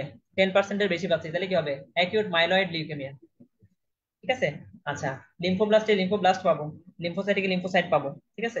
আচ্ছা, তাহলে অ্যাকিউট যে মাইলয়েড লিউকেমিয়া, তো এখানে প্রগনোস্টিক ফ্যাক্টর গুলো, যেমন হচ্ছে গুড প্রগনোস্টিক ফ্যাক্টর, এটা আমাদেরকে জানবো। গুড প্রগনোস্টিক ফ্যাক্টর হচ্ছে প্রো মাইলোসাইটিক লিউকেমিয়া, যেটাতে T15-17 ট্রান্সলোকেশন হয়। ঠিক আছে। এরপর হচ্ছে ফিলাডেলফিয়া ক্রোমোজোম দিয়ে একটা কথা আছে। ফিলাডেলফিয়া ক্রোমোজোম যদি থাকে কোনো লিউকেমিয়াতে, যদি ফিলাডেলফিয়া ক্রোমোজোম থাকে, তাহলে প্রগনোসিসটা কেমন হবে? যেমন হচ্ছে Philadelphia chromosome worst prognosis, AML এবং এএলএল, এই দুইটার ক্ষেত্রে যদি ফিলাডেলফিয়া ক্রোমোজোম আমি পাই, তাহলে এটা ওর্স্ট প্রগনোসিস। আর সিএমএল, ক্রনিক মাইলয়েড লিউকেমিয়াতে যদি আমি ফিলাডেলফিয়া ক্রোমোজোম পাই, তাহলে সেটা হচ্ছে গুড প্রগনোসিস। তাহলে কোনটা গুড প্রগনোসিস, কোনটা ওর্স্ট প্রগনোসিস, সেটা আমরা জানবো। আচ্ছা, একজন জিজ্ঞেস করছে batch details please. Batch details হচ্ছে যে আমরা আমাদের বর্তমানে হচ্ছে টোটাল আমরা তিনটা ব্যাচ রান রান করাচ্ছি। একটা হচ্ছে জুনের 1 তারিখ থেকে শুরু হবে, আর একটা হচ্ছে জুনের 2 তারিখ থেকে শুরু হবে। তো জুনের 1 তারিখ থেকে আসলে দুইটা ব্যাচ হবে, একটা হচ্ছে মেডিকেল প্লাস জেনারেল একসাথে। মেডিকেল প্লাস জেনারেলে যদি আপনি ভর্তি হন, আপনি জাস্ট 3,060 টাকা দিয়ে ভর্তি হতে পারবেন। এরপরে হচ্ছে আমাদের শুধু মেডিকেলের জন্য একটা ব্যাচ আছে, সেটা হচ্ছে 2,550 টাকা দিয়ে আপনি ভর্তি হতে পারবেন। আচ্ছা, এরপরে হচ্ছে জুনের 2 তারিখও আমাদের হচ্ছে মেডিকেল প্লাস জেনারেলের জন্য একটা ব্যাচ আছে, সেটা তো আপনি ভর্তি হতে পারেন। তাহলে হচ্ছে আমাদের এই হলো তিনটা ব্যাচ। এক্সাম ব্যাচও আমাদের জন্য অ্যাভেলেবল আছে, কেউ যদি এক্সাম ব্যাচে ভর্তি হতে চান, তাহলে সেক্ষেত্রে এক্সাম ব্যাচে ভর্তি হতে পারেন। তবে আমি অবশ্যই সাজেস্ট করবো হচ্ছে আপনারা ক্লাস সহ করেন। কারণ ক্লাস সহ কেন করবেন, এটার পেছনে কিছু কারণ আছে। ক্লাস সহ করার পেছনে কারণটা হচ্ছে, আমি একটু বলি। যে এখন যে আমি পড়াচ্ছি, এখন মনে করেন আমি তো আসলে আজকে তো ক্লাস না, সব টপিক তো আসলে পড়ানো সম্ভব না। তো সেই ক্ষেত্রে যদি আমরা দেখি যে যে টপিকগুলো আমরা পড়াচ্ছি, সেগুলো আমরা বুঝাই দিব। তাহলে এই জিনিসগুলো বোঝানোর জন্য আমার নিজের বোঝা লাগছে। ঠিক আছে, আমি নিজে বুঝতে পারছি, এবং সেই টপিকটা আপনিও পড়লে বুঝবেন। এখন মনে করেন যে টপিকটা আপনি 5 ঘন্টায় বুঝতে পারবেন, সেই টপিকটা আমার অলরেডি বুঝা আছে, আমি অলরেডি বুঝে গেছি। এবং সেটা আমি আপনাকে জাস্ট ডেলিভার করে দেবো। আমার ডেলিভার করতে লাগবে 10 মিনিট। তাহলে আপনি কেন 6 ঘন্টা নষ্ট করে এই টপিকটা মুখস্থ করবেন, যেখানে আমি আপনাকে 10 মিনিটে সেটা বুঝিয়ে দিব। খুবই সহজ ভাবে যদি আমি 10 মিনিটে একটা টপিক বুঝিয়ে দিতে পারি, তাহলে 6 ঘন্টা পরে আপনার এটা পড়ার দরকার আছে? যেহেতু আমাদের সময় কম, তাহলে এখন আমাদের দরকার হচ্ছে কিভাবে শর্টকাটে কিভাবে যে জিনিসটা বোঝা যায়, কোন ট্রিক দিয়ে আমি এইটার আনসার গুলো পারবো, সেই জিনিসগুলাই বুঝতে হবে। প্রতিটা ক্লাসে আপনি কিছু না কিছু টিপস এন্ড ট্রিক্স আপনি অবশ্যই পাবেন, এবং যেটা দিয়ে আপনি লাইফ লং কোন একটা জিনিস বারবার ভুলে যাচ্ছেন, সেটা কিভাবে মনে রাখা যায়, বা এটার ফিজিওলজিটা কেমন ছিল, সেই জিনিসটা কিভাবে ইজি ভাবে মনে রাখা যায়, বা এটা এটা আসলে মেইন ফিজিওলজিটা কি, যেটা আপনি জানতেন না, সেটা আপনি ইজিলি জানতে পারবেন।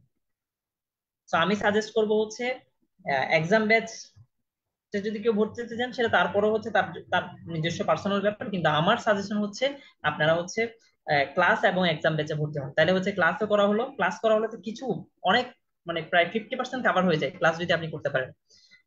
50% কাভার হয়ে যাবে, এবং হচ্ছে এরপরে এক্সাম এক্সাম দিয়ে দিবেন। এক্সাম যেভাবেই হোক এক্সাম দিয়ে দিবেন, নাম্বার যতই কম পান কোনো সমস্যা নাই। এক্সাম দিলে যদি ভুল হয়, ভুলটা আপনার পরীক্ষাতে মেন পরীক্ষাতে গিয়ে ভুল হবে না। যে ভুলটা আপনি এখানে এক্সামে করবেন, সেই ভুলটা মেন পরীক্ষাতে গিয়ে ভুল হবে না। আপনি এখানে প্রতিদিন লেকচার করতেছেন, মনে করেন প্রতিদিন 30 মার্কসের এক্সাম দিচ্ছেন, তাহলে 30 দিনে কত হয়? 3 3 90, 900টা এমসিকিউ। এরপর জেনারেল পার্টের জন্য 900টা এমসিকিউ, 900 900 1800টা এমসিকিউ। 1800টা এমসিকিউ আপনি শুধু পরীক্ষায় দিয়ে দিচ্ছেন, আমি শুধু 30টা ধরছি, আরো বেশি হবে। এরপর আমাদের কিছু রিভিউ এক্সাম থাকবে। সব মিলে মনে করেন আমরা 2 থেকে 2,500 এমসিকিউ আপনাদেরকে সলভ করে দিচ্ছি। এই 2 থেকে 2,500 এমসিকিউ যদি আপনি সলভ করে ফেলেন শুধু পরীক্ষা দিয়ে, সেখান থেকে কি আপনার 120টা কমন আসবে না? অবশ্যই 120টা কমন আসবে। এভাবে করেছেন সবকিছু হচ্ছে ইজি ভাবে চিন্তা করেন, তাহলে দেখবেন সব ইজি।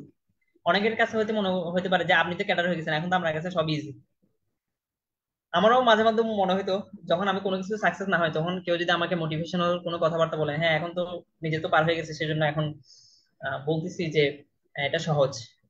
কিন্তু সেটা সহজ মনে না হলেও, আমরা যেই পথটা দেখাচ্ছি আপনাদেরকে, যে ইনস্ট্রাকশনটা দিচ্ছি, যে গাইডলাইনটা দিচ্ছি, সেটা যদি আপনি একটু ফলো করতে পারেন। এটা মোটিভেশন দেওয়ার মেইন কথা হচ্ছে শুধু মোটিভেশন নিয়ে ঘুম দেওয়া না, মোটিভেশন নিয়ে সেই অনুযায়ী পড়াশোনা করা। আমরা এখানে পড়াশোনার স্ট্র্যাটেজিটা আপনাদেরকে বলে দিচ্ছি, গাইডলাইনটা বলে দিচ্ছি, কিভাবে এগোবেন, আপনার পথ চলাটা কিভাবে হবে সেটা আমরা বলে দিচ্ছি। জাস্ট সেই জিনিসটা আপনি ফলো করেন, সেই জিনিসটা ফলো করতে পারলেই আপনি সফল।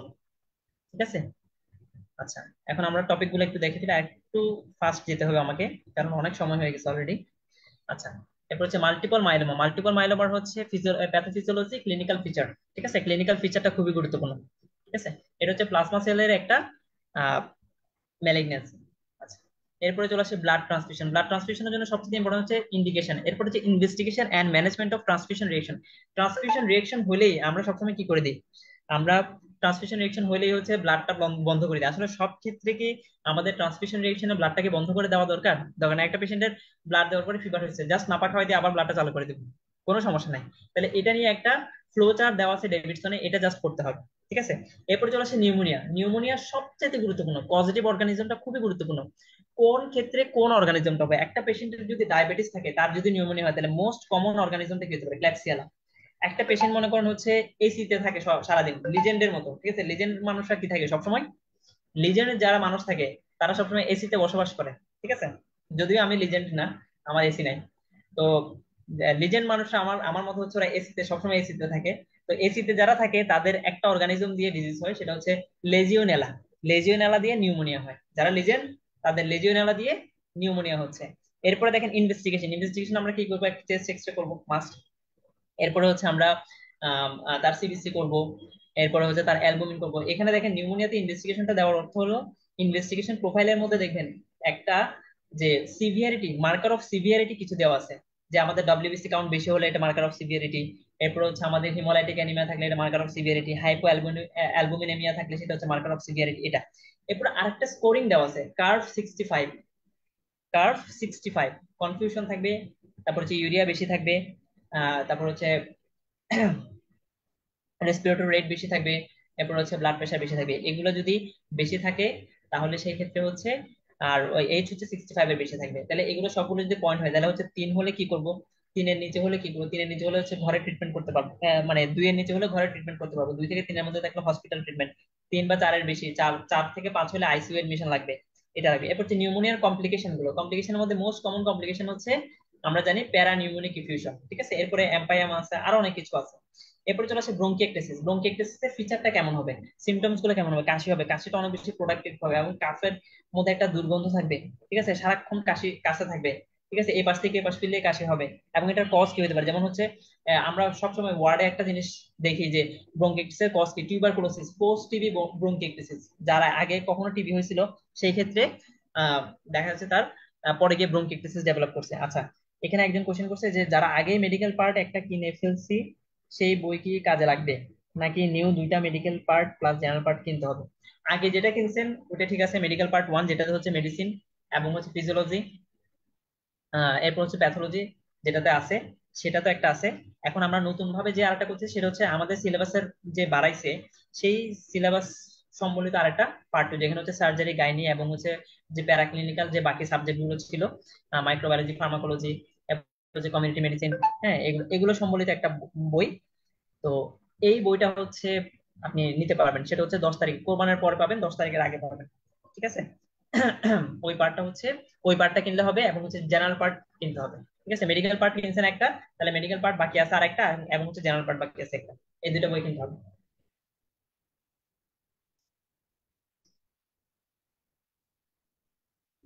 এরপরে চলে আসেন হচ্ছে প্লুরাল ইফিউশন। প্লুরাল ইফিউশনের মধ্যে,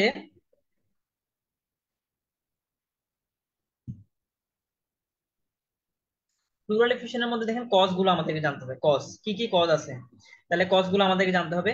তাহলে কি কি কজ, ইউনিল্যাটারাল কিছু কজ থাকবে, বাইল্যাটারাল কিছু কজ থাকবে, ঠিক আছে। যেমন হচ্ছে ইউনিল্যাটারাল কজের মধ্যে যদি মোস্ট কমন দুইটা কজ বলে, একটা হচ্ছে নিউমোনিয়া আর একটা হচ্ছে টিউবারকুলোসিস।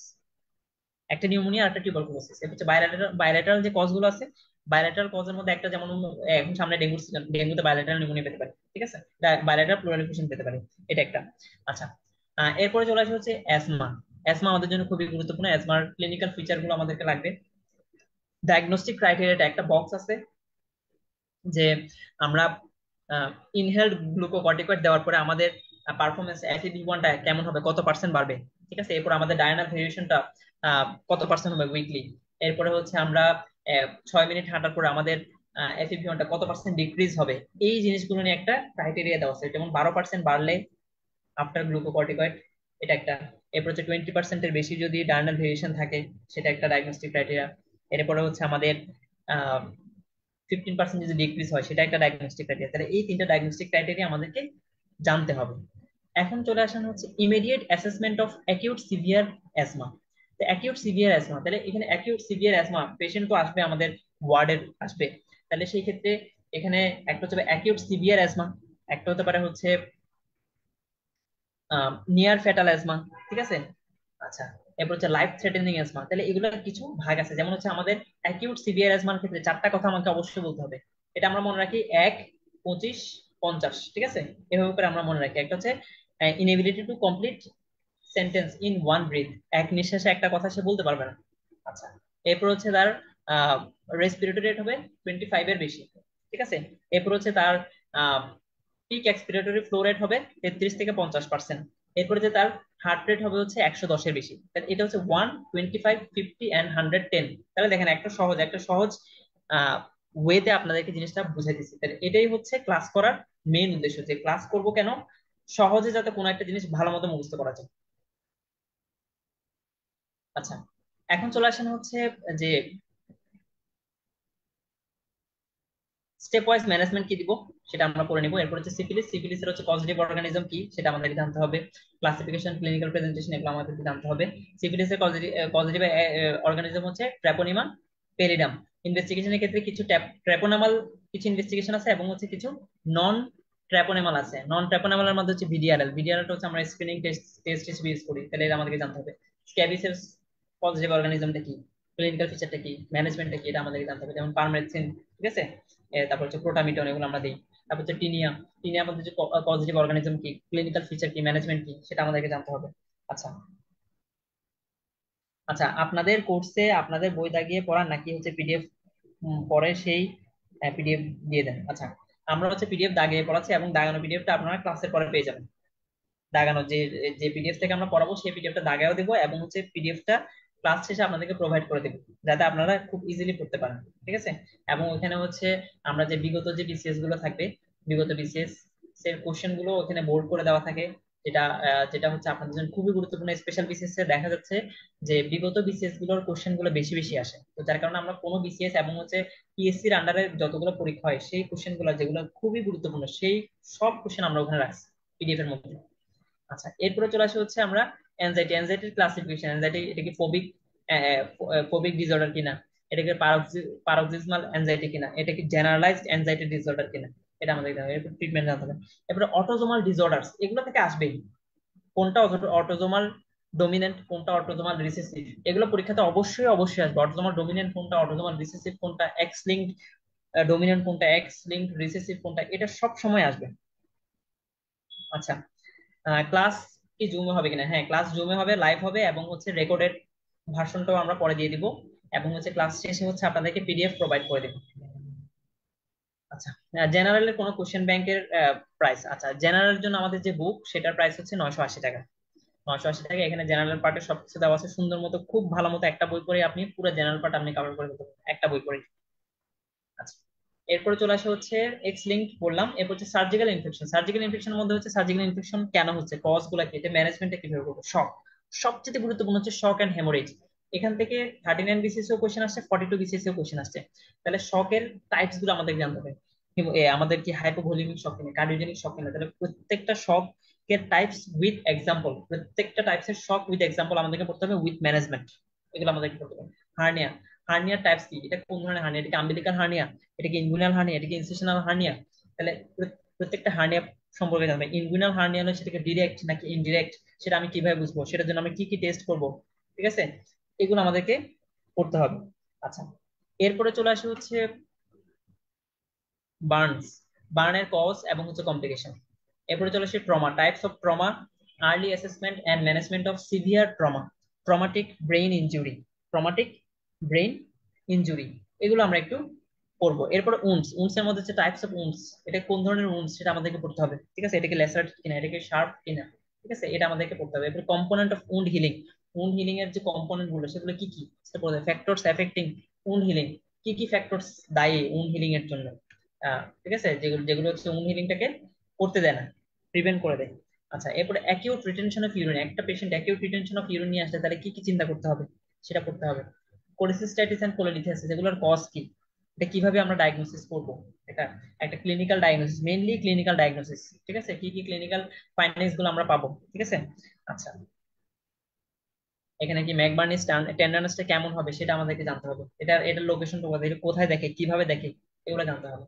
আচ্ছা, এরপরে চলে আসছে অবস্ট্রাকটিভ জন্ডিস, অবস্ট্রাকটিভ জন্ডিসের কজ। তাহলে অবস্ট্রাকটিভ জন্ডিসের কজ গুলো আমাদেরকে জানতে হবে। অবস্ট্রাকটিভ জন্ডিস মেইনলি হচ্ছে আমাদের বিলিয়ারি যে ট্রি আছে এই ট্রি এর অবস্ট্রাকশনের কারণে হয়ে থাকে।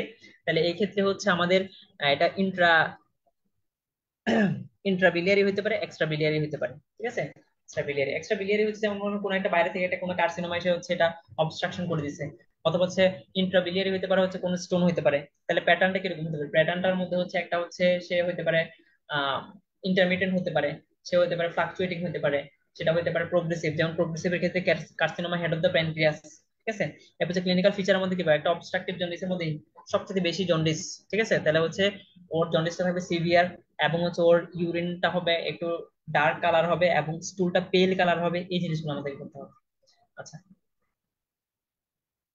এরপরে দেখেন হচ্ছে ডিভিটি, ডিভিটির ক্ষেত্রে ওয়ার্নিং সাইন্স গুলো কি কি, কোন কোন জিনিসগুলো দেয়, যেমন মনে হয় একটা পেশেন্ট যদি ইমোবিলাইজড থাকে তাহলে এটা একটা ওয়ার্নিং সাইন। ঠিক আছে? এটা একটা ওয়ার্নিং সাইন। সরি, এটা হচ্ছে রিস্ক ফ্যাক্টরস, যদি সে যদি ইমোবিলাইজ থাকে, সে যে কোনো কারণেই হতে পারে। আচ্ছা,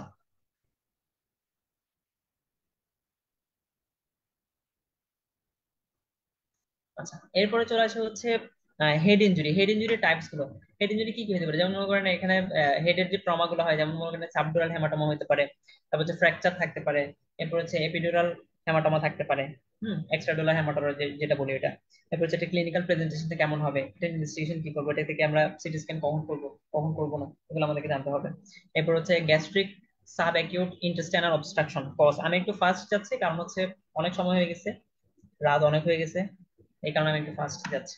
এরপরে দেখেন হচ্ছে এপিস্ট্যাক্সিস, খুবই গুরুত্বপূর্ণ একটা টপিক। অ্যাকিউট অ্যাবডোমেন খুবই গুরুত্বপূর্ণ। অ্যাকিউট অ্যাবডোমেন নিয়ে আসলে কি কি চিন্তা করবো, কজ কি কি হতে পারে, এবং একটা পেশেন্ট অ্যাকিউট অ্যাবডোমেন নিয়ে আসলে ইনভেস্টিগেশন কি কি দিব, ম্যানেজমেন্ট কি কি দিব, এটা আমাদেরকে জানতে হবে।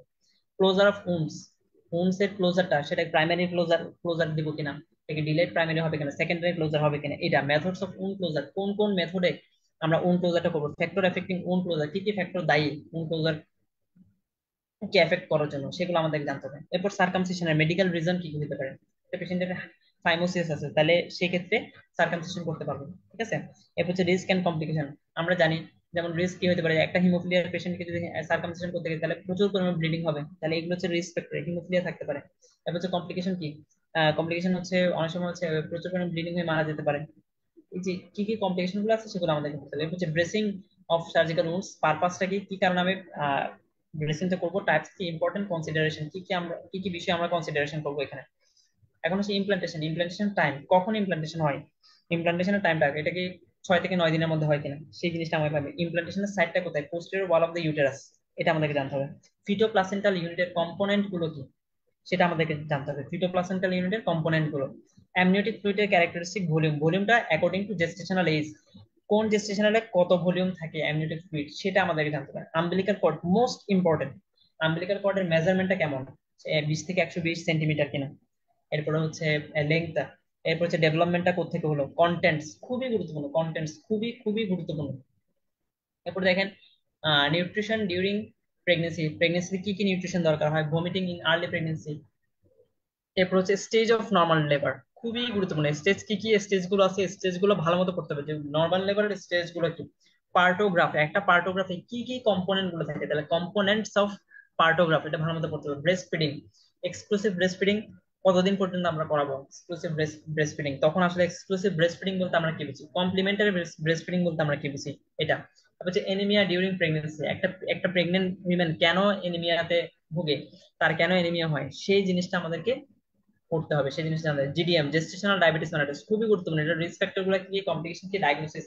আমাদের নর্মাল ডায়াবেটিস ডায়াগনোসিস এবং হচ্ছে জেস্টেশনাল ডায়াবেটিস এর মধ্যে যে ডায়াগনস্টিক ক্রাইটেরিয়া এটা কিন্তু একটু ভিন্ন আছে, সো এটা কেয়ারফুলি করতে হবে যে ডায়াগনোসিসটা কিভাবে করব। এখানে ক্ষেত্রে ফাস্টিং কিন্তু একটু কম, জিডিএম এর ক্ষেত্রে যখন আমরা ফাস্টিং করি ফাস্টিং একটু কম থাকে, এবং হচ্ছে 2 আওয়ার্স আফটারটাও একটু কম আমাদের। আচ্ছা,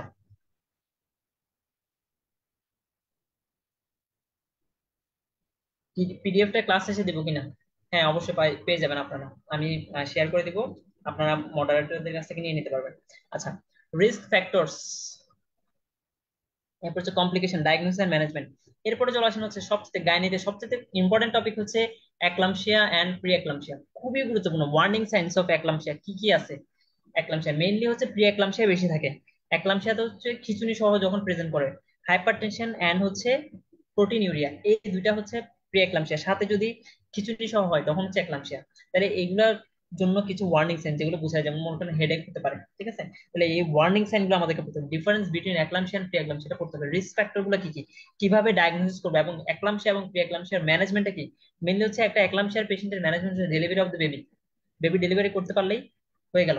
আচ্ছা, এরপর হচ্ছে আমাদের হাইপারটেনশন কন্ট্রোল কিভাবে করব, হাইপারটেনশন কি ড্রাগ দেবো, এবং হচ্ছে যখন খিঁচুনিতে থাকবে তখন আমরা কি দেই, আমরা হচ্ছে ন্যালাক্সিন দিই, এই ন্যালাক্সিনটা কিভাবে দেবো, এগুলা সম্পর্কে একটু জানতে হবে। এবং ন্যালাক্সিন দেওয়ার আগে আমাদেরকে তিনটা জিনিস দেখতে হয়, তিনটা জিনিসগুলো কি কি, রেসপিরেটরি রেট কিভাবে দেখবো, আমাদের আমাদের নির্জারটা কেমন হবে, এই জিনিসগুলো আমাদেরকে একটু দেখতে হবে। এন্টিপার্টাম হেমোরেজের টাইপস গুলো দেখতে হবে, পোস্ট পার্টাম হেমোরেজ আরেকটা ইম্পর্টেন্ট জিনিস, পোস্ট পার্টাম হেমোরেজের টাইপস গুলো দেখতে হবে।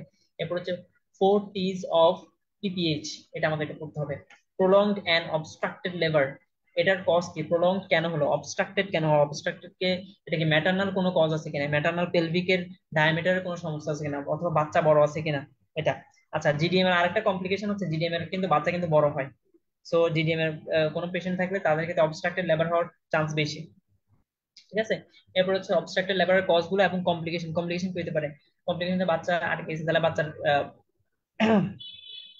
শ্বাসকষ্ট হতে পারে, ঠিক আছে। আম, এটা। এরপরে ইন্ট্রাইউটেরিন ডেথ হয়ে যেতে পারে এই ক্ষেত্রে বাচ্চা। তারপরে বার্থ এসফিক্সিয়া কেন হচ্ছে, কি কারণে, কি এটার প্যাথোফিজিওলজিটা কি, এটা আমাদেরকে জানতে হবে।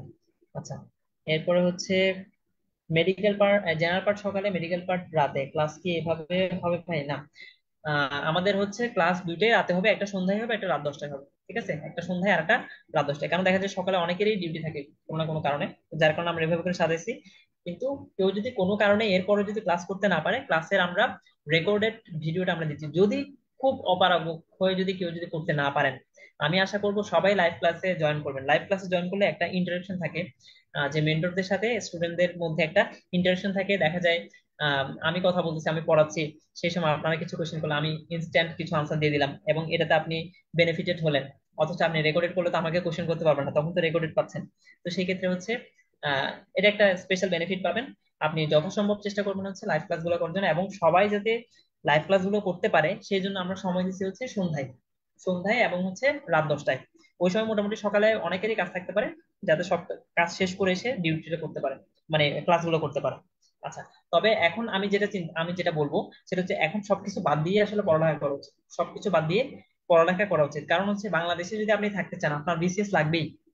বিসিএস লাগবেই। আপনি বেসরকারিতে জব করেন, খুবই মানে হেক্টিক একটা জব, হেক্টিক জব।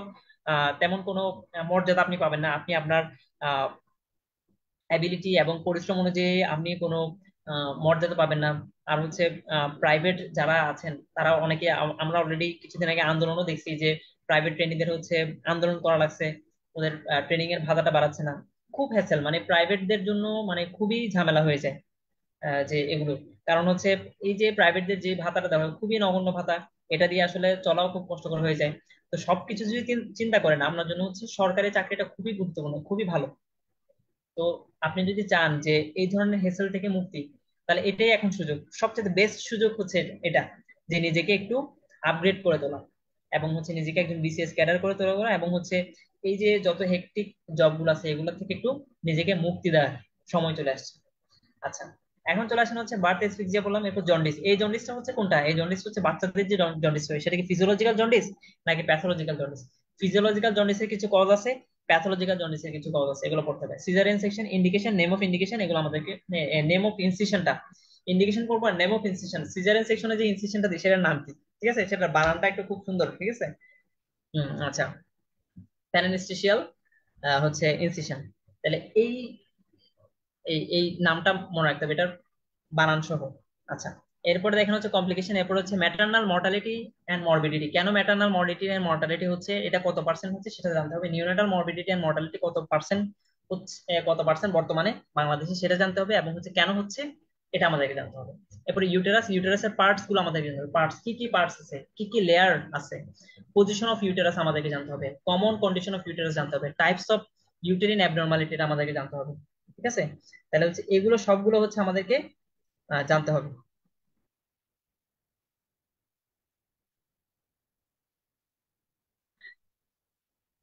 এরপরে দেখেন, এরপরে হচ্ছে আহ ফেলোপিয়ান টিউব সবচেয়ে গুরুত্বপূর্ণ। ফেলোপিয়ান টিউবের পার্টস গুলো, এই যে চারটা পার্টস আছে, ইসমাস, তারপরে হচ্ছে আমাদের অ্যাম্পুলা, হুম আহ, এই যে যে চারটা পার্টস গুলো আছে, এই চারটা পার্টস গুলো ভালো মতো মুখস্থ করে ফেলতে হবে। এগুলো থেকে কোশ্চেন হবে যে নিচে কোনটা ফ্যালোপিয়ান পার্টের পার্ট, ফ্যালোপিয়ান টিউবের পার্ট নয়, এভাবে করে কোশ্চেন হতে পারে। মেনস্ট্রুয়েশন, মেনস্ট্রুয়েশনের ফেজ, যে ফেজ গুলো আছে ফেজ গুলো ভালো মতো মুখস্থ করতে হবে। হরমোনাল সিক্রেশন, কোন ফেজের কোন সময়ে কোন দিনে কোন হরমোনের সিক্রেশন হয়, কতটুকু সিক্রেশন হয়, কখন কতক্ষণ পর্যন্ত সিক্রেশন হয়, এটা জানতে হবে। অ্যামাউন্ট অফ মেনস্ট্রুয়াল ব্লাড, একটা নর্মাল উইমেনের জন্য মেনস্ট্রুয়াল ব্লাড টোটাল মেনস্ট্রুয়েশন ফেজে যে মেনস্ট্রুয়াল যে ব্লাডটা সেটা কতটুকু হতে পারে, ঠিক আছে? সেই অ্যামাউন্টটা জানতে হবে। তারপর হচ্ছে ovulation, ovulation hormone related to ovulation, তাহলে ওভুলেশনের জন্য কি কি হরমোন গুলো দায়ী সেগুলো পড়তে হবে। এটা ক্যালকুলেশন, ওভুলেশন কখনো সেটা ক্যালকুলেশন কিভাবে করবে সেই ক্যালকুলেশনটা আমাদেরকে জানতে হবে। আচ্ছা, এরপরে দেখেন হচ্ছে যে ফার্টিলাইজেশন, ফার্টিলাইজেশনের টাইম, ফেজ এন্ড হচ্ছে রেজাল্ট, এগুলো সবগুলো আমাদেরকে জানতে হবে। এরপরে দেখেন হচ্ছে আহ জেনিটো ইউরিনারি ফিস্টুলা। আমরা আর বেশিক্ষণ কন্টিনিউ করবো না, আমাদের প্রায় শেষ, আমরা প্রায় শেষের দিকে চলে আসছি।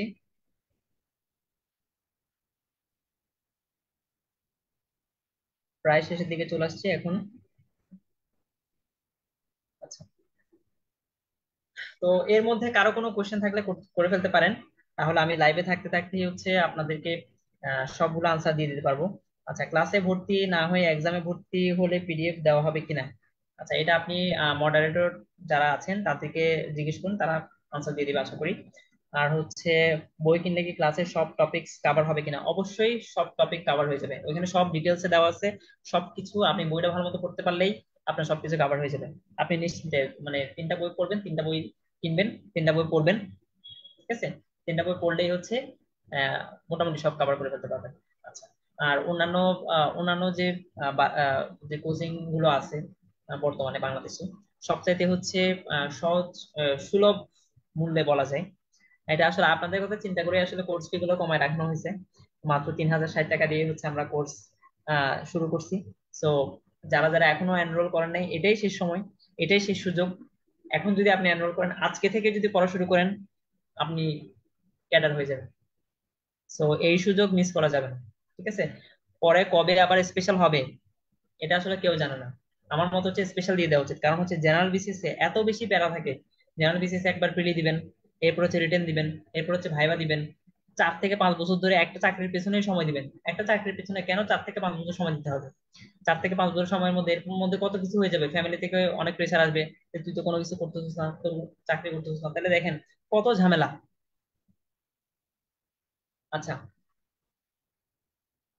এরপরে আচ্ছা, একজন বলছে হচ্ছে ভাইয়া প্যারা অ্যান্ড প্রি ক্লিনিক্যালেরও এমন একটা ক্লাস নেবেন প্লিজ।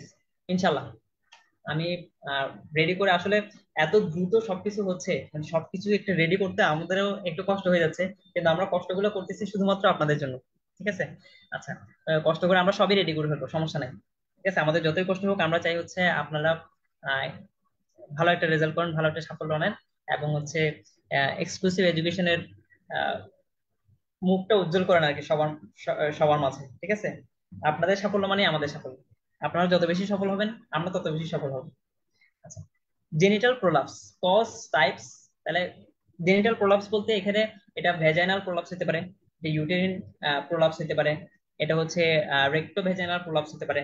সেটা একটা, তাহলে ওই টাইপস একটা পড়তে হবে। আর একটা হচ্ছে যে আমাদের যে ইউটেরিন যে প্রোলাপস, সেটার ডিগ্রিটা কত, এটা কি ফার্স্ট ডিগ্রি কিনা, সেকেন্ড ডিগ্রি কিনা, থার্ড ডিগ্রি কিনা, এবং এই যে প্রোলাপস গুলো হচ্ছে, প্রোলাপস হলে কি হবে, সিমটমস গুলো কি হবে, পেইন হবে, ঠিক আছে, ইউরিনেশনের সমস্যা হবে, ঠিক আছে, এবং কমপ্লিকেশন কি, বারবার একটা বয়স্ক মানুষ বারবার ইউটিআই নিয়ে আসতেছে, একটা বয়স্ক মানুষ বারবার ইউটিআই নিয়ে প্রেজেন্ট করতেছে, আপনি হিস্ট্রি নিচ্ছেন না, খালি ইউটিআই ট্রিটমেন্ট দিয়ে ছেড়ে দিচ্ছেন, পরে দেখলেন যখন হিস্ট্রি নিলেন তখন দেখলেন যে পেশেন্টের হচ্ছে অলরেডি প্রোলাপস হয়ে আছে, ঠিক আছে? তো প্রোলাপস থাকলে ওদের ইউটিআই ফ্রিকুয়েন্ট ইউটিআই হবে, ঠিক আছে? তাহলে ফ্রিকুয়েন্ট ইউটিআই এর একটা কজ হচ্ছে ইউটেরিন প্রোলাপস, এবং সেটা ট্রিটমেন্ট কি হবে, স্টেরেক্টমি করে ফেলতে হবে।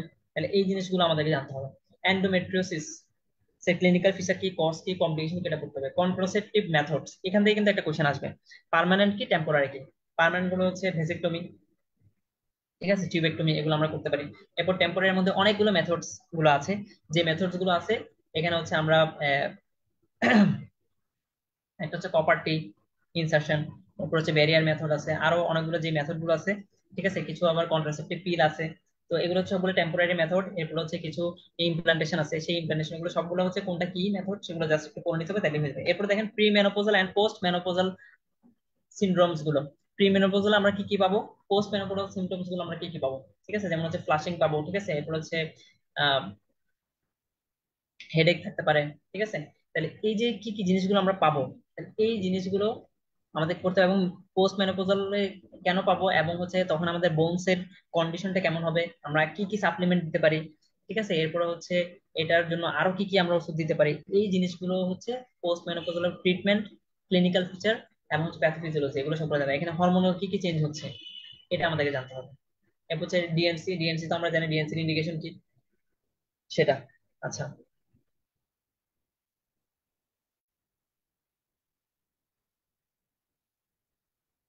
আচ্ছা, একজন লিখছে যে ভাই আপনি যে সুন্দর করে ক্যাডার হয়ে যাবেন এই কথা বলেন, খুব সহজ লাগে।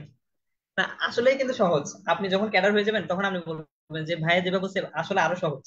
তখন আমার কাছে মনে হয় আর এটা তো আরো সহজ, এটা কোনো ব্যাপারই না, ঠিক আছে? ক্যাডার হওয়া একদমই সহজ, আর স্পেশাল বিসিএস ক্যাডার হওয়া তো সবচেয়ে সহজ, ঠিক না? তো আপনি একটা সহজ একটা সমাধান পাচ্ছেন, খুবই অল্প পড়া দিয়ে, অল্প পরিমাণ পরিশ্রম করে, অল্প সময়ের মধ্যে ক্যাডার হতে পারতেছেন, তাহলে আপনারা কেন বসে আছেন? আপনারা কেন বসেছেন? আপনারা সবাই ভর্তি হয়ে যাবেন, আপনারা সবাই ভর্তি হয়ে গিয়ে ক্লাস শুরু করেন, সবাই ক্যাডার হয়ে যাবেন, ঠিক আছে? যারা যারা শুধু ভর্তি হয়ে বসে থাকলে কিন্তু হবে না। আমি আবার বলে দিচ্ছি, ভর্তি হয়ে শুধু বসে থাকলে, যে ভাই বলছে যে ভর্তি হইতে, আমরা ভর্তি হয়ে নিলাম, ভর্তি এবার একটা ঘুম দিলাম, ঘুম থেকে উঠে পরীক্ষা দিতে গেলাম, তাহলে কিন্তু হবে না। তো ভর্তি হতে হবে, রেগুলার ক্লাস করতে হবে। ঠিক আছে। আর আমাদের এখানে তো ইজিলি খুব ভর্তি হতে পারতেছেন, কারণ হচ্ছে আমাদের কোর্স ফি হচ্ছে সবচেয়ে কম। ঠিক আছে। সবচেয়ে কম কম কোর্স ফি দিয়ে সবচেয়ে বেস্ট আউটপুটটা শুধু আমরাই দিচ্ছি। ঠিক আছে। আচ্ছা, যাই হোক, আউটপুটটা কিভাবে দিচ্ছি বা কেমনে দিচ্ছি সেটা জানার জন্য আপনাকে অবশ্যই ভর্তি হতে হবে। এবং আহ, আজকে সেশনে আপনারা হয়তো একটু আইডিয়া পাচ্ছেন যে আসলে আমরা কিভাবে পড়াবো। আমরা আসলে ক্লাসগুলোতে আরেকটু বুঝিয়ে পড়াবো এবং হচ্ছে পিডিএফ গুলো দাগিয়ে পড়াবো। তো আপনাদের যা যা কনফিউশন থাকবে এবং যা যা ইম্পর্টেন্ট যে টপিক গুলো থাকবে সবগুলো ভালো মতো পড়ানো হবে এবং খুব ইজি ওয়েতে পড়ানো হবে, যাতে আপনাদেরকে এটা পড়ার মধ্যেই, ক্লাসের মধ্যেই 50% কাভার হয়ে যায়, এবং শুধু 50% শুধু আপনি নিজে করে কাভার করবেন। জাস্ট হচ্ছে কিছু জিনিস তো আমাদেরকে একটু মুখস্থ করতে হয়, সেই জিনিসগুলো একটু মেমোরাইজ করতে হবে। এই হচ্ছে আমাদের পড়া। ঠিক আছে, এই হচ্ছে পড়া। বেশি কিছু না, আপনি জাস্ট লেকচার গুলো করবেন এবং হচ্ছে প্রতিদিন 5 থেকে 6 ঘন্টা সময় দেন, আপনার জন্য সব ইজি হয়ে যাবে। ঠিক আছে। আর পরীক্ষাগুলো দেন, আমি তো বললাম পরীক্ষাগুলো দিলে হচ্ছে, সব পরীক্ষা যখন আপনি দিবেন প্রতিদিন, প্রায় আমাদের জেনারেল এবং মেডিকেল পার্ট মিলে আমাদের প্রায় 100 মার্কসের যদি পরীক্ষা হয়, তাহলে হচ্ছে 30 দিন হচ্ছে 3000, 3000টা এমসিকিউ আপনি পরীক্ষা দিয়ে দিলেন। এই 3000টার মধ্যে কি 2000টা, মানে 200টা এমসিকিউ আসবে, ঠিক না? এই 3000-এর মধ্যে আপনি কি 120টা কমন পাবেন না? অবশ্যই কমন পাবেন। 120টা না পেলে 100টা তো কমন, আর বাকি 20 নাম্বার আপনি নিজে করে বের করবেন। আমরা যে বইগুলো লাগাই দিব এখান থেকে হচ্ছে আপনি নিজে করে আর 20 নাম্বার বের করবেন, আপনি তো তাহলে টিকে গেলেন। ঠিক আছে।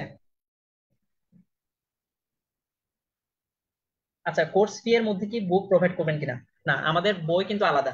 বই আলাদা ভাবে কিনতে হবে, কোর্স ফি আলাদা। কোর্সের মধ্যে শুধু আমরা যেটা দিচ্ছি, আপনি হচ্ছে প্রতিদিন লাইভ ক্লাস গুলো করতে পারছেন, কারণ দেখেন এই অল্প কোর্স ফি এর মধ্যে আমরা প্রতিদিন লাইভ ক্লাস দিচ্ছি আপনাদেরকে, প্রতিদিন দুইটা করে, তাও আবার মেডিকেল পার্টের জন্য একটা, জেনারেল পার্টের জন্য একটা, দুইটা করে লাইভ ক্লাস দিচ্ছি।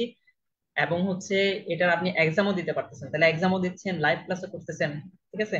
খুবই অল্প এর মধ্যে। তো এই কোর্স ফিটা খুবই কম। এই কোর্স ফি এর ভিতরে কিন্তু বই নাই, বইটা কিন্তু আপনাকে আলাদা করে কিনতে হবে। ঠিক আছে। আচ্ছা।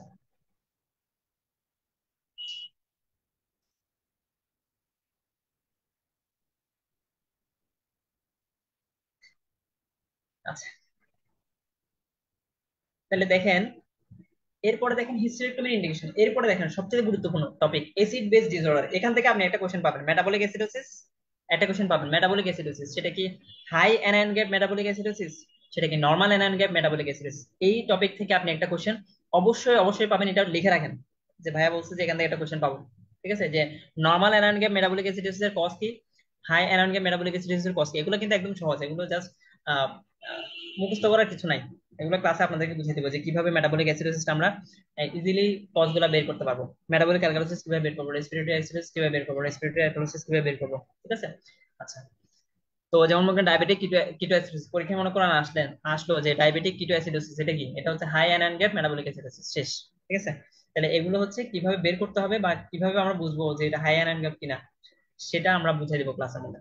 নিওপ্লাসিয়া অফ রিপ্রোডাক্টিভ অর্গান, এখানে দেখেন ওভারিয়ান টিউমার খুবই গুরুত্বপূর্ণ। ওভারিয়ান টিউমারের কিছু মার্কার আছে, সেটাও আমাদেরকে জানতে হবে। এরপর সার্ভাইকাল ক্যান্সারের কিছু স্ক্রিনিং আছে, সেই স্ক্রিনিং টেস্ট গুলো কি কি, সার্ভাইকাল ক্যান্সার কি দিয়ে হয়, এটার জন্য মেইন প্যাথোজেনটা কে দায়ী। ঠিক আছে, এগুলো লাগবে। এরপর হচ্ছে একটোপিক প্রেগনেন্সি সাইট গুলো লাগবে। একটোপিক প্রেগনেন্সি কোথায় কোথায় নর্মালি তো আমাদের প্রেগনেন্সি হয় হচ্ছে, প্রেগনেন্সিতে যে ইমপ্লান্টেশন হয় সেটা তো হচ্ছে ইউটেরাসে হয়। এখন যদি ইমপ্লান্টেশন ইউটেরাসে না হয়, যদি ইউটেরাস বাদে বাকি সব জায়গায় কোথায় হয়, তাহলে হচ্ছে একটোপিক প্রেগনেন্সি। যেমন হচ্ছে সেটা হতে পারে ফ্যালোপিয়ান টিউবে হতে পারে, সেটা হতে পারে ওভারিতে হতে পারে। ঠিক আছে।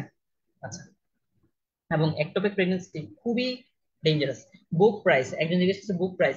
আচ্ছা, বুক প্রাইস হচ্ছে আমাদের তিনটা বই, একটা হচ্ছে জেনারেল পার্টের একটা বই, বইটা হচ্ছে 980 টাকা। এরপর হচ্ছে মেডিকেল পার্টের একটা বই হচ্ছে 980 টাকা, আর মেডিকেল পার্টের পার্ট টু যেটা, সেটা হচ্ছে 1000 টাকা। ঠিক আছে। তো অলমোস্ট 3000 টাকার মধ্যে হচ্ছে আপনি তিনটা পার্টের বই, কারণ এখানে হচ্ছে অনেকগুলো টপিক, আপনার পুরো পুরা মেডিকেল লাইফের সবকিছুই হচ্ছে ওই দুইটা পার্টের মধ্যে পেয়ে যাচ্ছেন, আবার পুরো জেনারেল পার্টের সবকিছু আবার একটা বইয়ের মধ্যে পেয়ে যাচ্ছেন, তো সব মিলে 3000 টাকা আর কি। আচ্ছা। আচ্ছা, এরপরে হচ্ছে ক্লাসের যে পিডিএফ দিবেন সেটা পড়লেই হবে নাকি বই কিনতেই হবে? ক্লাসের যে পিডিএফ পড়াবো সেটা তো আছে, কিন্তু বইয়ের মধ্যে আরেকটু এলাবোরেটলি দেওয়া আছে। বই আর আর আরেকটা জিনিস হচ্ছে, আপনি যখন কোনো একটা জিনিস কলম দিয়ে দাগায় করবেন, কলম দিয়ে দাগায় পড়ার যে মজা, কলম দিয়ে যখন আপনি স্টার গুলো দিবেন, আমি যখন বলবো যে স্টার দেন, এটা ট্রিপল স্টার, আপনি যখন ট্রিপল স্টারটা দিবেন বইয়ের মধ্যে, ওই ট্রিপল স্টারটা আপনার মনের মধ্যে রয়ে যাবে, মনের মধ্যে গেঁথে যাবে, যেটা ট্রিপল স্টার। এবং বইটা আপনি যখন পরীক্ষার আগের দিন উল্টাবেন, ওই ট্রিপল স্টার গুলো জাস্ট চোখের মধ্যে পড়বে, পরীক্ষায় গিয়ে দেখবেন ওগুলা থেকে তো প্রশ্ন আসবে, ওগুলাই জাস্ট পরীক্ষায় গিয়ে পাবেন। তাহলে বই কিনলে একটা সুবিধা আছে, ঠিক আছে। আচ্ছা, আপনি চাইলে পিডিএফ থেকে পড়লে পড়তে পারেন, কোনো অসুবিধা নেই, কিন্তু বই কিনলে আপনি এক্সট্রা বেনিফিট কি পাবেন সেটা আমি বলে দিলাম। আচ্ছা, এরপরে দেখেন হচ্ছে যে এমেনোরিয়া, এমেনোরিয়ার টাইপস কি, কজ কি। মেনোরেজিয়া, মেনোরেজিয়া কখন আমরা বলবো, ডেফিনেশনটা আমাদেরকে জানতে হবে, কখন মেনোরেজিয়া বলবো, সব ক্ষেত্রে তো মেনোরেজিয়া বলবো না। কজ গুলা কি কি? ডিসমেনোরিয়া, ডিস মানে হচ্ছে পেন, তাহলে ব্যথা হচ্ছে, কেন ব্যথা হচ্ছে, এটার কজ কি, এটা আমাদের জানতে হবে। Anatomical and physiological changes during pregnancy, প্রেগন্যান্সিতে কি কি চেঞ্জ হয়, অ্যানাটমিক্যাল এন্ড ফিজিওলজিক্যাল চেঞ্জ, এগুলো পড়তে হবে। লাং ক্যান্সারের টাইপস গুলো, কি কি টাইপসের লাং ক্যান্সার, এবং প্রত্যেকটা টাইপস এর মধ্যে প্যারানিউপ্লাস্টিক সিনড্রোম আমি কি কি পাচ্ছি, যেমন মনে করেন ব্রঙ্কিয়াল কার্সিনোমাতে কি কি পাচ্ছি, ঠিক আছে, অ্যাডেনোকার্সিনোমাতে কি কি পাচ্ছি, ঠিক আছে, তাহলে অ্যাডেনোকার্সিনোমাতে কি কি পাচ্ছি, স্মল সেল কার্সিনোমাতে কি কি কি পাচ্ছি। হ্যাঁ, এগুলো হচ্ছে প্যারানিউপ্লাস্টিক সিনড্রোম গুলো পড়তে হবে। রিয়েক্টিভ আর্থ্রাইটিস, এটা কি মনো আর্থ্রাইটিস নাকি পলি আর্থ্রাইটিস, এটা জানতে হবে। রিয়েক্টিভ আর্থ্রাইটিসের যে ট্রায়াড গুলো আছে, রিয়েক্টিভ আর্থ্রাইটিসে যে কি কি থাকে, ইউরাথ্রাইটিস থাকে, কনজাংটিভাইটিস থাকে, ঠিক আছে। আচ্ছা, এরপর হচ্ছে আর্থ্রাইটিস, এগুলো সবগুলো মিলে। এরপরে হচ্ছে এটা ক্লিনিক্যাল ফিচার। এরপরে দেখেন ডায়াবেটিস মেলাইটাস, ডায়াবেটিস মেলাইটাসের হচ্ছে টাইপস লাগবে, টাইপস কি কি টাইপস আছে, প্যাথোফিজিওলজিটা কি, এখানে কি হয় আসলে, ডায়াবেটিস মেলাইটাসটা কেন হচ্ছে, এটা কি ইনসুলিন ডেফিসিয়েন্সির কারণে হচ্ছে, এটা কি রিলেটিভ নাকি অ্যাবসোলিউট ডেফিসিয়েন্সি, এটা কেন হচ্ছে, এটা কি কোনো অ্যান্টিবডি ইনডিউসড কিনা, এবং অ্যান্টিবডি সেটার জন্য কি অ্যান্টিবডি প্রডিউস হচ্ছে, এখানে আমাদের সি পেপটাইডটা কেমন হবে, এই জিনিসটা।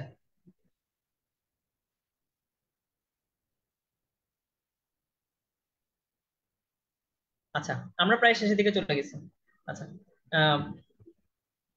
ডায়াবেটিস মেলাইটাস, এরপর হচ্ছে ডায়াগনস্টিক ক্রাইটেরিয়া। ডায়াবেটিস মেলাইটাসের ডায়াগনস্টিক ক্রাইটেরিয়া আমরা কিভাবে ডায়াগনোসিস করবো, ফাস্টিং ব্লাড সুগার কত হবে, 6.1 থেকে 6.9 এর মধ্যে থাকলে কত হবে, 6.9 এর চেয়ে বেশি হলে তখন কি হবে, ঠিক আছে। যেমন 6.1 থেকে 6.9 এর মধ্যে ইম্পেয়ার্ড ফাস্টিং গ্লুকোজ, এটা আমরা বলতেছি। আবার সেভেন সেভেন থেকে হচ্ছে 11.1 এর মধ্যে থাকলে, তখন 7.8 থেকে 11.1 এর মধ্যে থাকলে যদি 2 আওয়ার্স আফটার, সেটাকে বলতে ইম্পেয়ার্ড গ্লুকোজ টলারেন্স, এটা বলতেছি। এরপর হচ্ছে 11 পয়েন্টের বেশি অথবা 7 এর বেশি, সেক্ষেত্রে আমরা ডায়াবেটিস বলতেছি। আবার HbA1c একটা যে আছে 6.1 এর আহ, বেশি হলে তখন আমরা কি বলতেছি, 6.5 এর বেশি হলে তখন আমরা বলছি ডায়াবেটিস। তাহলে HbA1c দিয়ে একটা ক্রাইটেরিয়া আছে, ফাস্টিং দিয়ে ক্রাইটেরিয়া আছে, এরপর হচ্ছে 2 আওয়ার্স আফটার গ্লুকোজ দিয়ে ক্রাইটেরিয়া। তাহলে ডায়াগনস্টিক ক্রাইটেরিয়াটা আমাদের জন্য গুরুত্বপূর্ণ। এরপর দেখেন ফিভার, লাস্ট রাখছি ফিভার, এটা সিম্পটম অ্যানালাইসিস এর ছিল, বাট সেটা তখন দিনে আবার লাস্টে এসে দিচ্ছি pattern of fever. Pattern of ফিভারটা কি, ইন্টারমিটেন্ট কিনা, কন্টিনিউয়াস কিনা, রেমিটেন্ট কিনা। ইন্টারমিটেন্ট, কন্টিনিউয়াস এবং রেমিটেন্ট কিনা। আচ্ছা, তাহলে হচ্ছে কন্টিনিউয়াস এর মধ্যে কি কি আছে, কন্টিনিউয়াস এর মধ্যে হচ্ছে আমাদের মোস্ট কমন যেটা কন্টিনিউয়াস ফিভারের মধ্যে হচ্ছে এন্টেরিক ফিভার। এন্টেরিক ফিভারের যে ফিভারের প্যাটার্ন, এটা হচ্ছে স্টেপ লেডার প্যাটার্ন, ঠিক আছে, কন্টিনিউয়াস। এবং কন্টিনিউয়াস কেন বলা হচ্ছে, এটা কখনো never touches the baseline, ঠিক আছে, never touches the baseline, and fluctuation কিন্তু 1 ডিগ্রির বেশি হবে না। আবার ইন্টারমিটেন্ট যে রেমিটেন্ট, যেটা রেমিটেন্টের মধ্যে ফ্লাকচুয়েশনটা বেশি হবে, 2 ডিগ্রি বেশি হবে, 1 থেকে 2 ডিগ্রি বেশি, প্রায় 2 ডিগ্রি বা 2 ডিগ্রি বেশি হবে ফ্লাকচুয়েশনটা। আচ্ছা, আর ইন্টারমিটেন্টটা হচ্ছে বেজ লাইনটা টাচ করবে, ঠিক আছে। আচ্ছা, তো ইন্টারমিটেন্টের মধ্যে কি আছে, ম্যালেরিয়া আছে, সবচেয়ে গুরুত্বপূর্ণ ইন্টারমিটেন্ট ফিভারের মধ্যে ম্যালেরিয়া, সেটা টার্সিয়ান হতে পারে, সেটা কোয়াটারনারি ম্যালেরিয়া হতে পারে, ঠিক আছে। আচ্ছা, তাহলে মোটামুটি আমরা 100 টপিক্স কিন্তু করে ফেলছি, ঠিক আছে, 100 টপিক্স শেষ। যারা মোটামুটি সেশনটা করতে পারছেন তারা কিন্তু খুবই লাভবান হয়েছে, যে 100 টপিক্স বলে দিছি, সাথে হচ্ছে কি কি কোশ্চেন আসবে বা অনেক কিছু আমি বুঝাইও দিছি। তো অনেকেরই দেখেন ওই যে 50 মার্কস এর মধ্যে অনেক কিছু এখান থেকে পেয়ে যাবেন। তো কারো যদি কোশ্চেন থাকে এখনই হচ্ছে লাইভে হচ্ছে করে ফেলতে পারেন।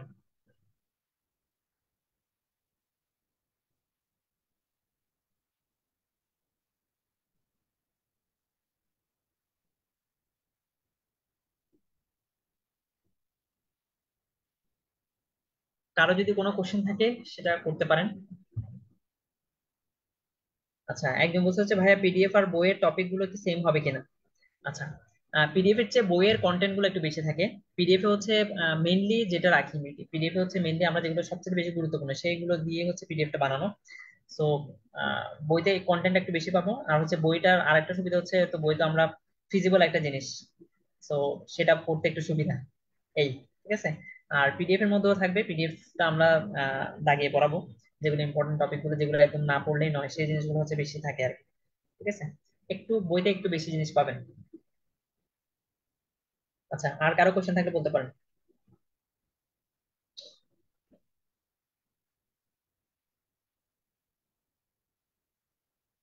কারো যদি কোনো কোশ্চেন থাকে করতে পারেন, কারণ অনেক রাত হয়ে গেছে, আজকে আসলে লাইভটাই শুরু হয়েছে অনেক দেরিতে। So already 12টা।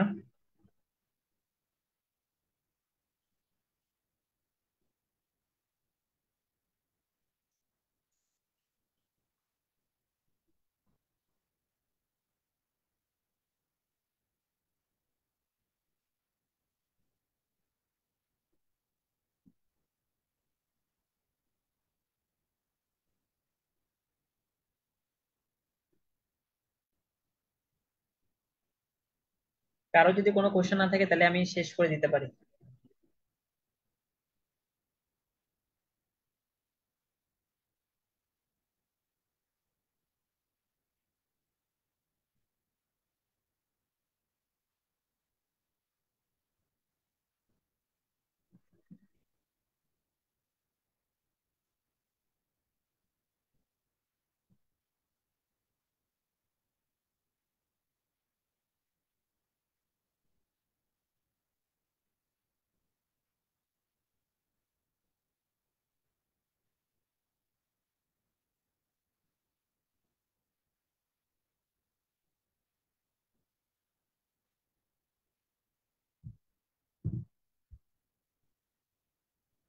ঠিক আছে তাহলে, আশা করছি কারো কোনো কোশ্চেন নাই। আচ্ছা, অনেকে মনে হয় কোশ্চেন করতেছে।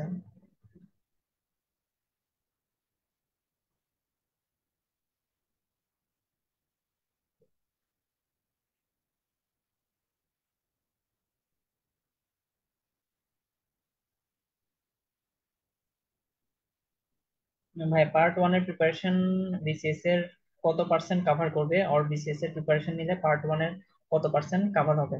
আচ্ছা, পার্ট ওয়ান বলতে এখানে কোন পার্ট ওয়ান বুঝেছেন এটা হচ্ছে মেইন কথা। যেমন হচ্ছে আপনি কি এফসিপিএস পার্ট ওয়ান দিচ্ছেন কিনা? এফসিপিএস পার্ট ওয়ানে তো শুধু মেডিসিন, তো এখানে তো আমাদের কিছু ক্লিনিক্যাল প্যারাক্লিনিক্যাল জিনিসপত্র আছে। তো সেই ক্ষেত্রে ফুল কাভার হবে না। আচ্ছা, এরপরে হচ্ছে আপনাদের আহ, আরেকটা হচ্ছে যদি আপনি সার্জারির প্রিপারেশন নিয়ে থাকেন তাহলে সেক্ষেত্রে বেসিক জিনিসগুলো পড়বেন, আবার ডেভিডসনটা একটু কম পড়া হবে। সো 60 থেকে 70% কাভার হয়ে যাবে। আপনি যদি পার্ট ওয়ানের ক্যান্ডিডেট হয়ে থাকেন, আপনি এখন আপনাকে আসলে ফোকাস করতে হবে বিসিএস এর দিকে। আমি বলবো আর কি বিসিএস এর দিকে ফোকাস করতে হবে। কারণ কি? কারণ হচ্ছে আপনি যেহেতু মেডিকেল পার্টটা মোটামুটি আপনার প্রায় 50-60% কাভারই আছে, তাহলে তো আপনার কোনো অসুবিধা নেই। আপনার কোনো অসুবিধা নেই, আপনি তো খুব ইজিলি তাহলে জিনিসটা শেষ করতে পারতেছেন। আপনার শুধু জেনারেল পার্টটা ভালো মতো করতে পারলেই হচ্ছে, আর মেডিকেল পার্টটা ক্লাসগুলো রেগুলার করতে পারলেই আপনার বিসিএসটা হয়ে যাবে। আচ্ছা, আরেকটা জিনিস হচ্ছে যে,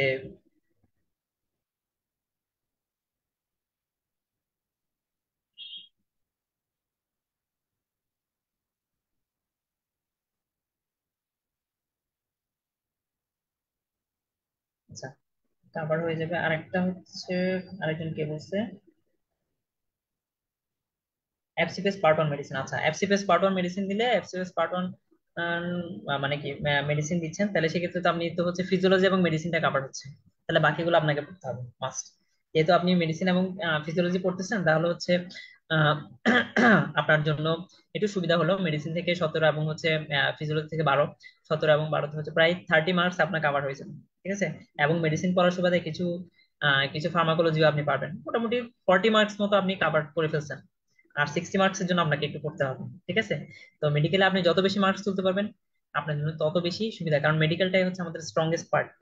যারা হচ্ছে বিশেষ করে যারা পার্ট ওয়ানের প্রিপারেশন নিচ্ছে তাদের জন্য মেডিকেল পার্টটাই হচ্ছে স্ট্রংগেস্ট পার্ট। সেই জন্য মেডিকেল পার্টে যদি আরেকটু বেশি সময় দেওয়া যায়, আরেকটু যদি গোছানো প্রস্তুতি নেওয়া যায়, তাহলে আহ টিকাটা সহজ হবে। হ্যাঁ, বিসিএস এর আগে কি ইন্টার্নশিপ কমপ্লিট থাকতে হবে কিনা? না, বিসিএস এর আগে ইন্টার্নশিপ কমপ্লিট থাকতে হবে না। আহ, আপনারা যেটা করবেন সেটা হচ্ছে অ্যাপিয়ার দিয়েই হচ্ছে আপনারা পরীক্ষা দিয়ে দিতে পারবেন। ঠিক আছে, অ্যাপিয়ার দিয়ে পরীক্ষা দিতে পারবেন। আপনার যখন ভাইবার জন্য ডাক আসবে, যদি প্রিলিতে টিকেন, ভাইবার জন্য ডাক আসলে প্রিন্সিপাল থেকে একটা প্রত্যয়নপত্র নিতে হয়। প্রত্যয়নপত্রটা নিয়ে এরপরে হচ্ছে আপনি ভাইবা দিয়ে দিতে পারবেন। এরপর ভাইবা দিয়ে, তো ভাইবা দেওয়ার পরে তো একটা রেজাল্ট হবে, এরপর হচ্ছে একটা গ্যাজেট হবে। এর মধ্যে আপনার দেখা যাবে ইন্টার্নশিপ শেষ। যদি ইন্টার্নশিপ শেষ না হয়, আপনি পিএসসি তে যোগাযোগ করে ওখানে ওদেরকে একটা অ্যাপ্লিকেশন দিবেন যে এখন আমার ইন্টার্নশিপ শেষ হয় নাই। আপনি তো পাস করে ফেলছেন, আপনি তো গ্রাজুয়েট। ইন্টার্নশিপ কমপ্লিট হওয়া না হওয়া সেটা বিষয় না, আপনি তো গ্রাজুয়েট হয়ে গেছেন। গ্রাজুয়েট হয়ে যাওয়া মানে আপনি বিসিএস এর জন্য পারফেক্ট। নর্মালি যে বিসিএস এর যে বিসিএস দেওয়া হয়, যে ভার্সিটির স্টুডেন্টরা যেভাবে বিসিএস দেয়, ওদের হচ্ছে যে অনার্স এর ফাইনালের যে রুটিন, ওটা রুটিনটা পাবলিশ হওয়া মাত্রই সে অ্যাপিয়ার দিয়ে পরীক্ষা দিতে পারবে। এবং আমাদের যে ফাইনাল প্রফের রুটিন, এটা পাবলিশ হওয়া মাত্রই আমরা ওই রুটিনের বেসিসে অ্যাপিয়ার দিয়ে পরীক্ষা দিতে পারবো। ঠিক আছে? সো এটা নিয়ে কোনো কনফিউশন নাই। আপনারা যারা ইন্টার্নশিপে যাবেন বা ইন্টার্নশিপ করতেছেন, তারা সবাই পরীক্ষা দিতে পারবেন, এবং যদি চান্স পান সবাই ক্যাডার হতে পারবেন। এটা নিয়ে কোনো জটিলতা হবে না। ঠিক আছে? এটা নিয়ে কোনো জটিলতা হবে না। তা এরপরও যদি আরো ক্লারিফিকেশন চান, যে আমাদের পিএসসির ওয়েবসাইটে দেখবেন একটা নাম্বার আছে, ওই নাম্বারে আপনারা কল দিয়ে আপনার পরিচয় দিয়ে আপনি কিন্তু ক্লারিফাই হয়ে নিতে পারেন যে আপনাদের কি অবস্থা। এবং একজন যদি ক্লারিফাই হয়ে যান, তাহলে সেটা পোস্ট দিয়ে জানিয়ে দিতে পারেন। ঠিক আছে? আমিও যেহেতু ইন্টার্নশিপের সময় পরীক্ষা দিছি, তো আমরা আমরা কোনো জটিলতা ফেস করি নাই, এবং ভাইবার সময় কোনো জটিলতা ফেস করি না। আমাদের যে টেম্পোরারি বিএমডিসি রেজিস্ট্রেশন নাম্বার দিছিল, ওটা দিয়ে আমরা ভাইবা দিয়ে দিচ্ছি, সবকিছু করে ফেলছি।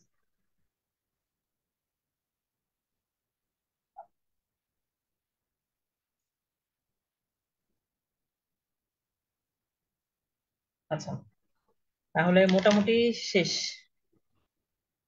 আজকে। উম ওকে, আল্লাহ হাফেজ তাহলে। সবাই ভালো থাকবেন।